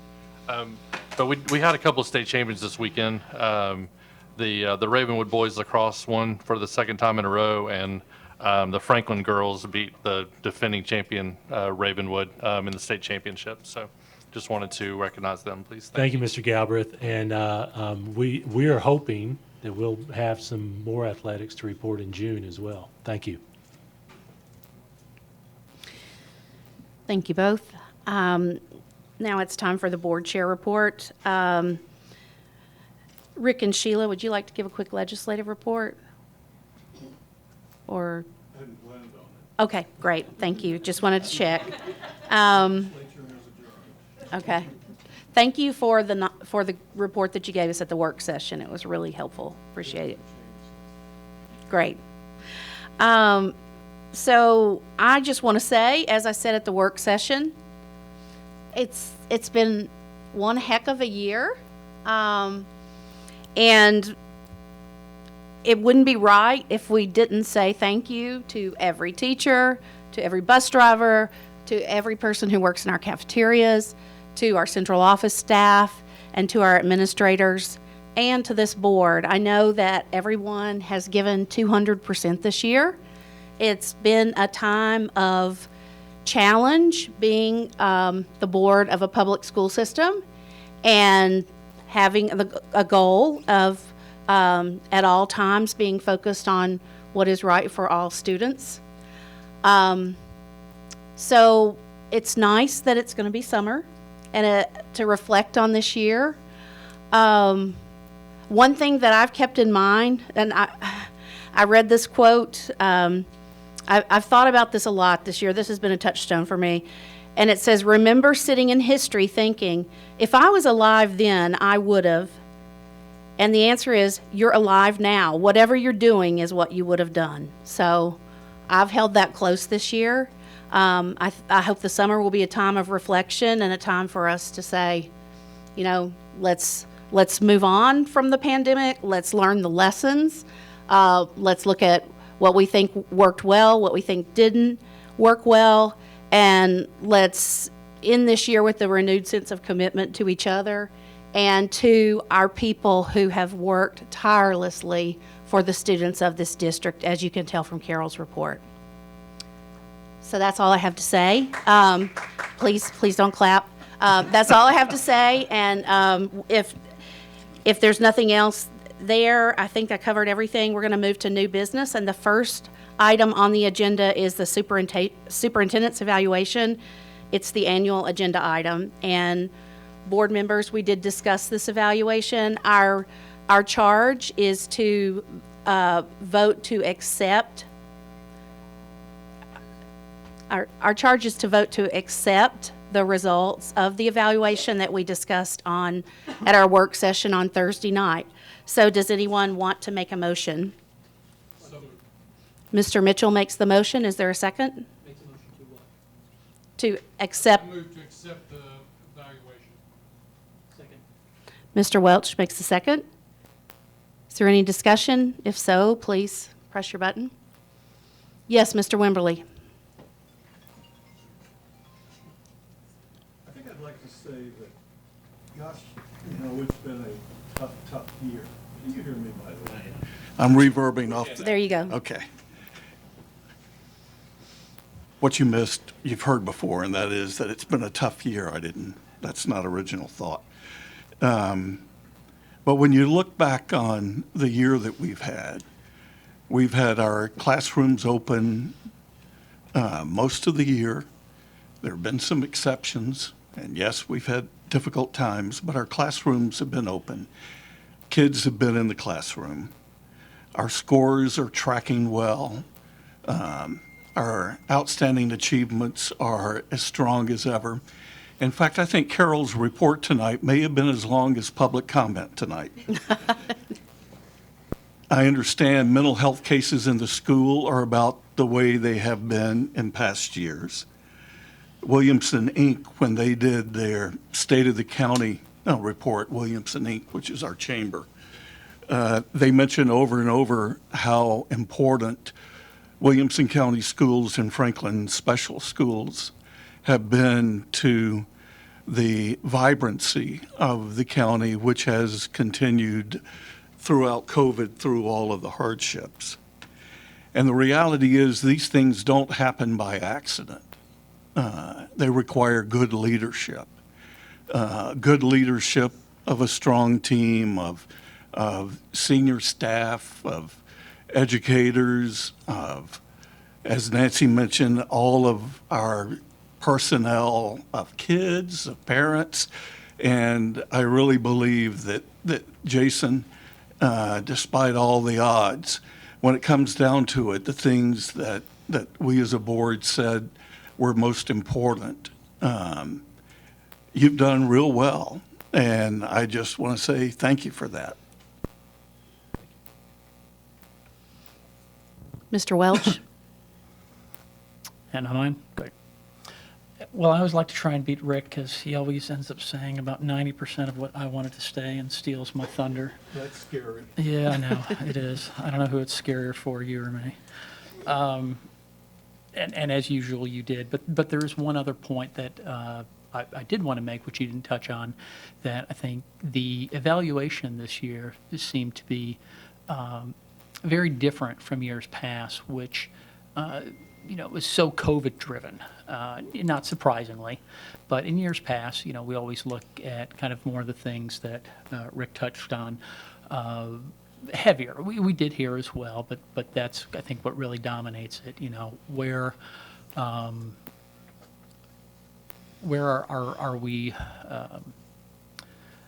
driving the kids? It's a wrong term, I'm going to go with it. Driving the kids in terms of their academic achievement and growth, because at the end of the day, that's the forest for the trees. This is what it's all about, is providing them a world-class education, making them critical thinkers, and preparing them to be citizens of this great nation that we didn't build ourselves, that we inherited from our forefathers, and we are left to carry on that tradition for the next generation. And so that's why we have public education, so we can prepare those citizens who are capable of continuing this great nation of ours.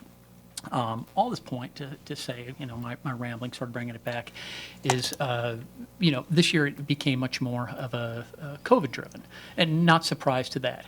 And so I think and that's fine, and that's what it is. And of course, we've got 12 different views on that here on the board. We've probably got, 80,000 different views among our parents. I'm sure there's not one of us that sees the exact same, and that's fine, and we come together. But I want to make this point with it, is that the COVID plan that Mr. Golden followed was this board's plan. I think that's important to put out. It was our plan, voted at the beginning of the year, that we voted unanimously on, or I'm sorry, not unanimously on, we voted overwhelmingly on that way. The only amendment that was offered to that plan was one that the majority of the board felt was a bit duplicative, and it had to do with evaluating masks as we went ongoing, which is something that Mr. Golden did. So with that in mind, I think it's just important to call out that Mr. Golden did not have the authority to deviate from that plan. In fact, had he deviated from that plan, it would have been he would have been insubordinate, in violation of the directives of this board, and it would have been a offense that he could have been terminated for. The other thing I want to point out is not once during this year did any board member advocate a change to that plan. Or, let me take it back, not advocate, did not bring forth any action to change that plan. At no point was there a motion to change any parts of it. Was there ever a vote? There was a lot of talk, there was a lot of discussion, but at the end of the day, doing is doing and talking is talking, and there was no doing. There was just a lot of talking. So I think as we kind of gone all through this, and you've taken a lot of slings and arrows, I think it's important and fair to point out that the plan that you followed to the letter was our plan, and we did not change that plan. So you followed out our instructions, and we can vary on your performance of how you did it, but the plan itself, again, that was us, not you. Thank you. Mr. Fiskus? Thank Thank you. Thank you, Madam Chair. And I, too, want to thank Mr. Golden. I do want to thank Mr. Fortney for whenever I've asked to go and visit a construction site, he's let me do that, and he actually gave me my own construction helmet. So I've got that in my garage. But as the father of a senior this year, both of my children will have graduated, will have spent all of their career from Trinity Elementary through Page Middle to Page High School. They have been formed by this school system, and your leadership throughout that time. I believe you were there. You've been here for all of them in one way or another, and you did it during this difficult year. And my son thinks it was pretty cool that he could do school and do laundry at the same time in his pajamas or whatever he got out of bed in at the beginning of the school year. But I do want to thank you. And as I looked at your evaluation, I did, as Mr. Welch commented, that how did we move through this school year with that goal in mind of making sure that we did the best that we could to make sure that our schools had students in them, but more importantly, that our students were still achieving academically, and that our teachers were still able to do the things that they felt called to do as teachers. And I just commend them as well, because I was a teacher for 13 years. I taught middle school science and high school science, never had to teach it over a Zoom classroom computer. And I don't know, I couldn't imagine how I would have done that. And so we have an awesome team around us, behind us here in these seats. We have awesome teams out in the 49 schools. And so I just commend you for that work, all of you.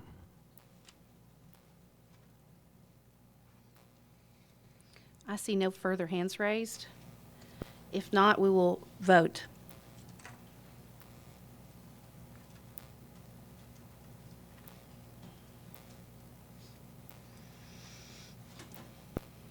Your vote is 12 yes, 0 no. Thank you. Our next item on the agenda are items related to the 2020-2021 school board budget. The first item is approval of general purpose school fund amendment 5.21 SRO grant. Mr. Golden. Thank you, Madam Chair. This is, as we stated, an SRO grant. Ask that you approve our receipt of that and move it to the appropriate expenditure line. Do we have a motion to approve? Mr. Ha, a second from Mr. Wimberly. Is there any discussion? I see no discussion. We can move to a vote.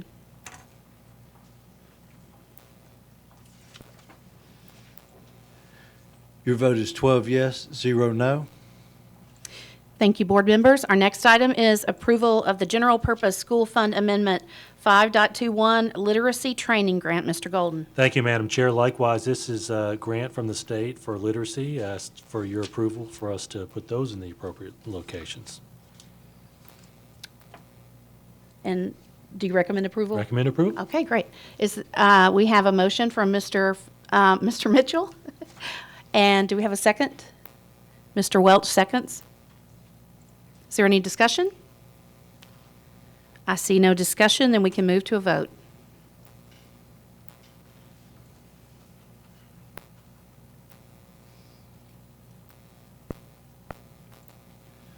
Your vote is 12 yes, 0 no.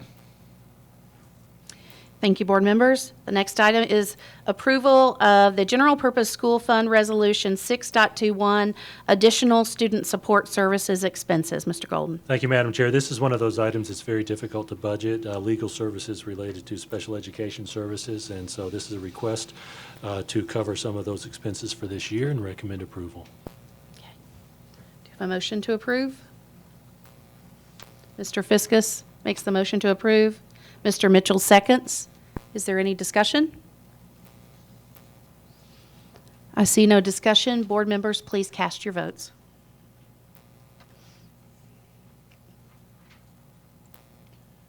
Your vote is 12 yes, 0 no.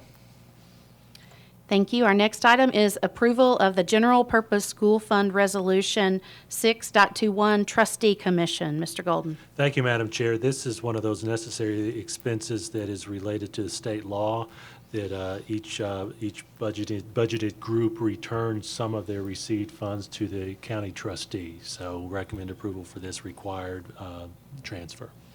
Thank you. Board members, is there a motion to approve? Ms. Cleveland makes the motion. Is there a second? Ms. Emerson seconds. Is there any discussion? I was wanting to see if Jay could explain what this is. You don't want me to explain this one? Okay, if there's no discussion, we'll move to a vote.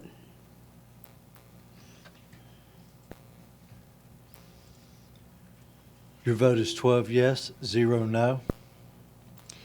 Thank you. The next item is to approve the General Purpose School Fund Resolution 6.21 ESCO payment. Mr. Golden. Thank you, Madam Chair. This is the annual ESCO payment, which is the payment on the debt that has actually funded a number of energy-related improvements. I mentioned to you at the Thursday work session that this year we were about $41,000 to the good. Mr. Samuels and Ms. Farmer are working on a full history of the ESCO process up to date. We recommend approval for this, and this has been a good project for us. Thank you. Is there a motion to approve? Mr. Wimberly moves to approve. Ms. Emerson seconds. Any discussion, board members? I see no discussion. Please cast your votes.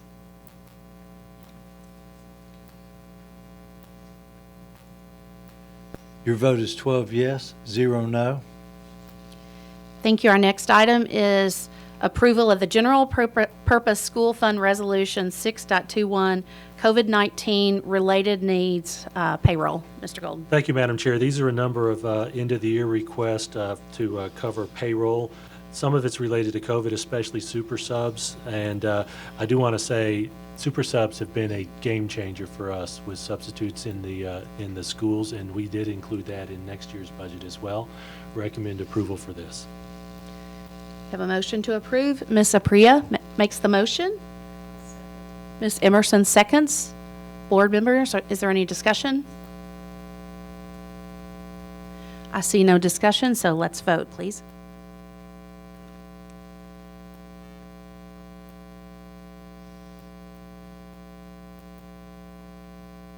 Your vote is 12 yes, 0 no. Thank you. Our next item is the approval of the General Purpose School Fund Resolution 6.21 COVID-related needs general purpose. Mr. Golden. Thank you, Madam Chair. This particular item is for payment of COVID-related expenses that were not covered by projected federal money, TEMA and FEMA, state and federal. So recommend approval to cover those unbudgeted expenses from the COVID year. Thank you. Do we have a motion to approve? Mr. Wimberly makes the motion, and Mr. Mitchell seconds. Any discussion, board members? I see no. Oh, Mr. Cash, I'm sorry. Please go ahead. Thank you, Madam Chair. I just wondered, Mr. Golden, are we ever going to get any of this money back? We don't project we're going to get any of this money back from TEMA or FEMA. I know Ms. Farmer's here. I may ask her to give a little bit more detail. However, we did, with ESSER 2, have about $600,000 or so that we were able to put into fund balance because our application covered some additional expenses. We still have ESSER 3 coming. That's going to be specifically related to learning loss, a percentage of that. We're going through the learning process that the state's giving all local school systems related to ESSER 3. We are going to explore with ESSER 3 whether we can cover some of these expenses related to that. And Ms. Farmer, did I describe that well? You did. Yeah, I was just curious. I mean, there's a couple $1 million here, easy. Yeah, $956,500 to be exact. You're correct about that. It's Well, under the significant. school fund resolution 6.21 to the trustee, SO, all that, I mean, I got you. you combine those, and that's over a couple $1 million. And I'm wondering, if there's any chance of getting that money back. Thank you. Mr. Galbraith? Hey, point of order, Madam Chair, but I've gotten a couple of messages from people that said that the live feed is down. I don't know. I don't know if y'all are aware of that. If there's anything that we can do about it, but or can we just let them know that the process that for putting the recording up on the website is different than live stream. So I don't know. Do you know anything about the live stream not working? These meetings are, the new, it's YouTube and Channel 3 Comcast when we're in here. Okay. I just got Yeah. got a couple of messages that said that it's out. So Thank you for asking that. Madam Chair, if I may, to Mr. Galbraith's Sure. point, these are recorded and they will be posted. So if some feed was lost, it'll be up. recorded. Okay. Yeah. Absolutely. Thank you. I do have a question, Mr. Golden, about this. So these are things that we found out after the fact that would not be approved, correct? That's correct. So what we did with the team in FEMA is we applied for everything that we could possibly get. Ms. Holman, who has since retired, projected that in her professional experience of decades, it was worth applying for, but there were no guarantees. And so portions were covered by team and FEMA and portions weren't. But some of the things nothing was out of the ordinary. It was quite a surprise that we weren't approved for the things we weren't approved for. Is that right? Well, we just didn't know until we heard. Okay. I can ask Ms. Farmer. Disappointed, I think, is probably a good word for those approvals for TEMA and FEMA.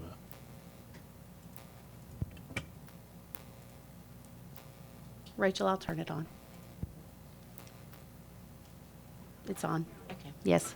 Yes, the only thing that we have gone back, we're in the process of appealing is about $270,000 worth of expenditures. That's feedback we have from help at the state through the TEMA office with FEMA. There were a lot of things. I think everything, when they initially came out, felt like they would qualify. And if you look, expenditures are related to online school apps and internet connectivity, which we did get some reimbursement for, but not everything. And then also some cleaning PPE supplies, extra cleaning. All of those were items that we felt like would probably qualify or should qualify. Mm-hmm. The need has been so great with FEMA that they are really restricting what they're paying. The state representative actually told us that related to all of the cases they filed, no one has received payment yet. But we finally did get a firm denial, and so we are going back and appealing a couple of items just because we feel like that we don't understand why they wouldn't be approved. Thank you, But Ms. I will tell you, it's a lengthy process on that, too. We're still looking. The state looks at it, has 60 days to hold it, and then it's 120 days out with FEMA. So we're still 180 days before we would ever hear anything from the time we do the appeal. Thank you, Ms. Farmer. Yep. Mr. Wimberly. Thank you, Madam Chair. So to me, I guess the question is, what type of effort is it going to require for us to recover from these expenses? Well, so number one, we planned in our budget for what we knew and what we had. So this coming year's budget is still on track. Every bit that we recover is going to be ultimately fund balance. And so we're going to keep on trying because every dollar matters. And to Ms. Farmer's point, when FEMA has a limited pot, it's up to us to press to get the appropriate share out of that pot. Okay, thank you.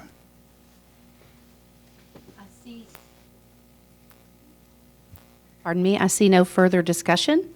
Board members, if you'll please cast your votes.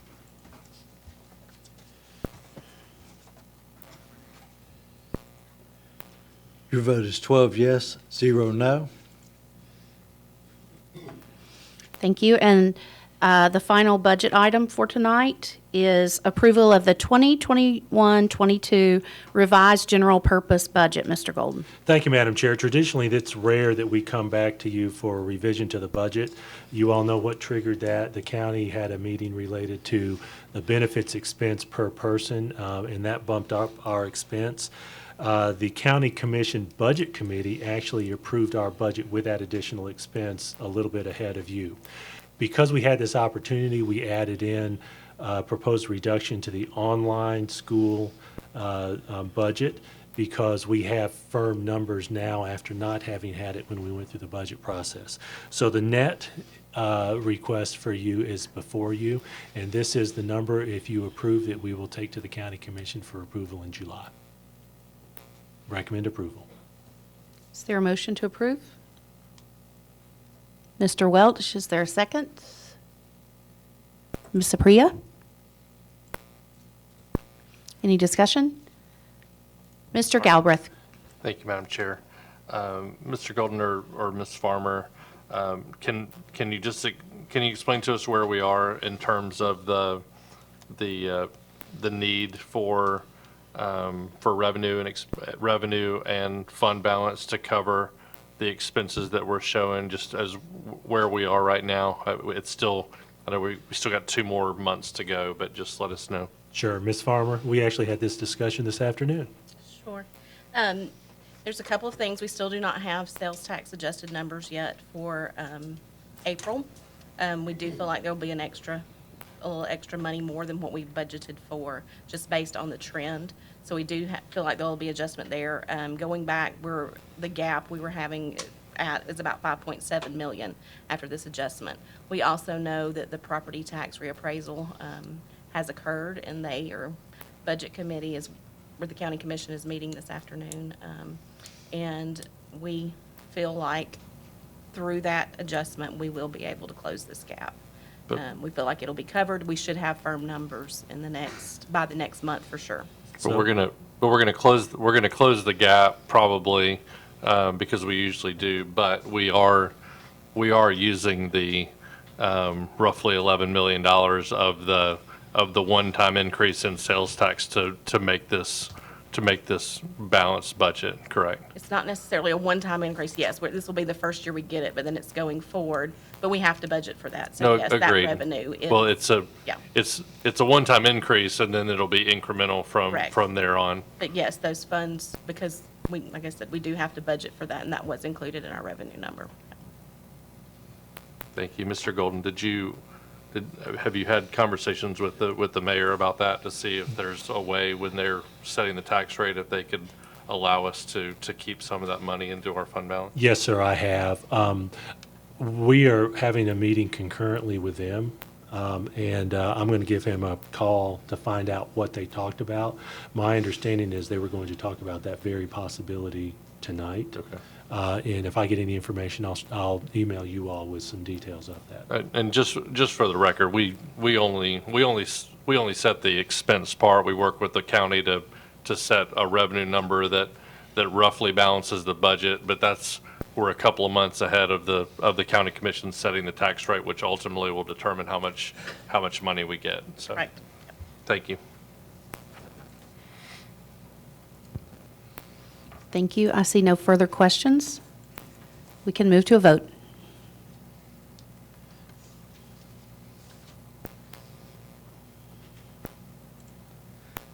Your vote is 12 yes, 0 no. Thank you, Board. I believe that was our final budget item. Yes, ma'am. All right. Then we're going to move on to board policies for first reading. Item number 3604, public records request. Mr. Golden. Thank you, Madam Chair. This first item in policies, Dana Osbrooks shared the detail with you. Again, this is first reading. And I'm trying to remember if she specifically mentioned this, but she borrowed some language from the state processes that she included in this proposed policy. So recommend approval for first reading. Do we have a motion to approve? Mr. Ha makes the motion. Do we have a second? Ms. Cleveland makes the second. Is there any discussion? I see no discussion. Board members, if you'll please cast your votes. Your vote is 12 yes, 0 no. Our next board policy for first reading is policy 5.100, personnel goals. Mr. Golden. Thank you, Madam Chair. This proposed policy is a new policy. Specifically, paragraph 3 of that policy is something that's required based on a vote of the state legislature last year. And so we are introducing this policy. And again, for first reading and recommend approval. We'll have some more discussion on it next month. Thank you. Is there a motion to approve? Mr. Mitchell makes the motion to approve. Ms. Emerson seconds. Board members, is there any discussion? I see no discussion. Please move to voting.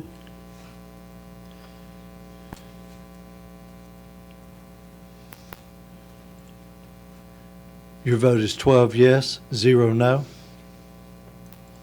Thank you. Our next item is Board Policy 5.202, Separation Practices for Classified Employees. Mr. Golden. Thank you, Madam Chair. Again, for first reading, this is the proposed policy related to classified employees. I want to, if I may, point out a couple of things. One, in the past months, we worked on having a consolidated explanation for our professional employees, our teachers. This is for classified employees. I did have a discussion with Ms. Clayman over for the WCA Friday morning.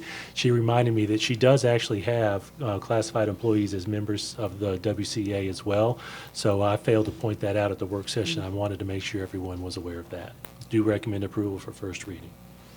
Is there a motion to approve? Mr. Hall makes the motion. Is there a second? Ms. Emerson makes the second. Is there any discussion? I see no hands raised. Board members, please cast your votes. Your vote is 12 yes, 0 no. Thank you. The next item is Policy 6.405, Medicines. Mr. Golden. Thank you, Madam Chair. This policy is including an add-on to asthma. So we recommend approval, and I take that back, one additional item related to adrenal crises, and we do recommend approval at first reading for those additions. Is there a motion to approve? Ms. Emerson makes the motion. Is there a second? Mr. Hall makes the second. I see no discussion. Let me just give you a minute to raise your hand if you... No hands raised. Board members, please cast your votes.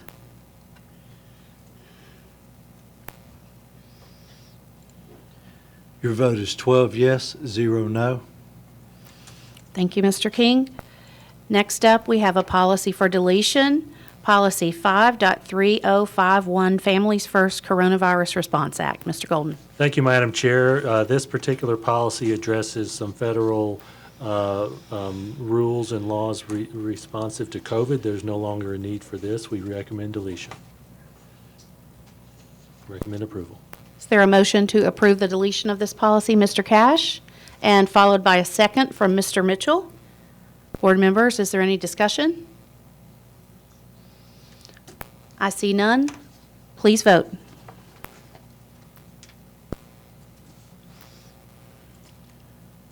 Your vote is 12 yes, 0 no. Thank you. Our next item is 2021-2022 late start days. Mr. Golden. Thank you, Madam Chair. This, as I mentioned on Thursday, is the time we take proposed late start day information to you. We sometimes use the phrase Power Mondays, and the proposed calendar is there. I will tell you, Ms. Clayman mentioned this, and I know that we've had a lot of discussions among our leadership team about finding time for teachers to collaborate. We do recommend approval for this, but I would be remiss if I didn't tell you this is an ongoing work, an ongoing challenge that we're going to continue to work on to make sure that we find collaboration time for teachers. We do recommend approval of this, of these late start days. Thank you, board members. Is there a motion to approve? Ms. Apria makes the motion to approve. Ms. Durham makes the second. Is there any discussion, board members? Yes, Mr. Galbraith. Thank you, Madam Chair. Mr. Golden, you said at the work session, I know, well, first of all, I know there's a lot of happy kids who are going to get their, and I think parents who are going to get their late start Mondays back. And, but you mentioned that y'all had a discussion about the flex days. I just want to make sure that this, by doing this now, we're saying that there will not be any flex days for the next school year? That's correct. I do not propose any flex days for next school year. Great, thank you.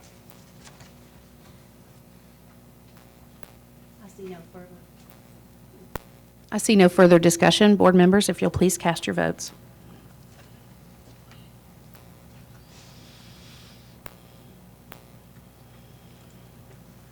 Your vote is 12 yes, 0 no.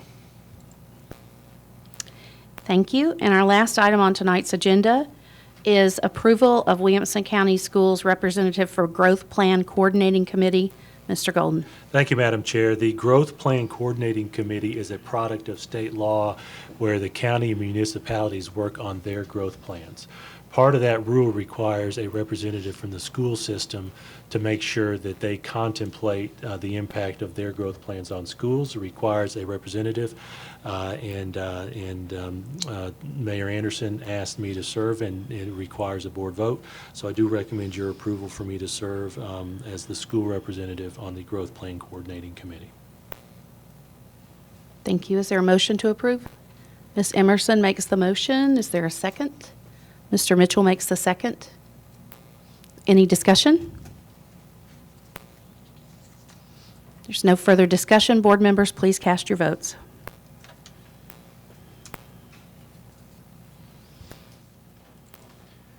Your vote is 12 yes, 0 no.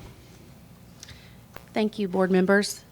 That concludes the items on our agenda tonight. And just for public note, for purposes of transparency, board agendas have to be published. I believe it's 48 hours prior to a meeting with all of the business that will be conducted by the board on that agenda. And that process was followed. I think there might be some people who might be here or be listening in for the first time that might think something might have been added to the agenda tonight. So I just want to make sure that you understand that for purposes of transparency and compliance with the law, what's on the agenda has to be published 48 hours in advance. I believe that's everything. Board members, anything else any announcements from anyone? Good to be here in person. It is good to be here in person. Reflections of everyone. Yeah. Board members and staff, thank you so much for your service, and this meeting is adjourned.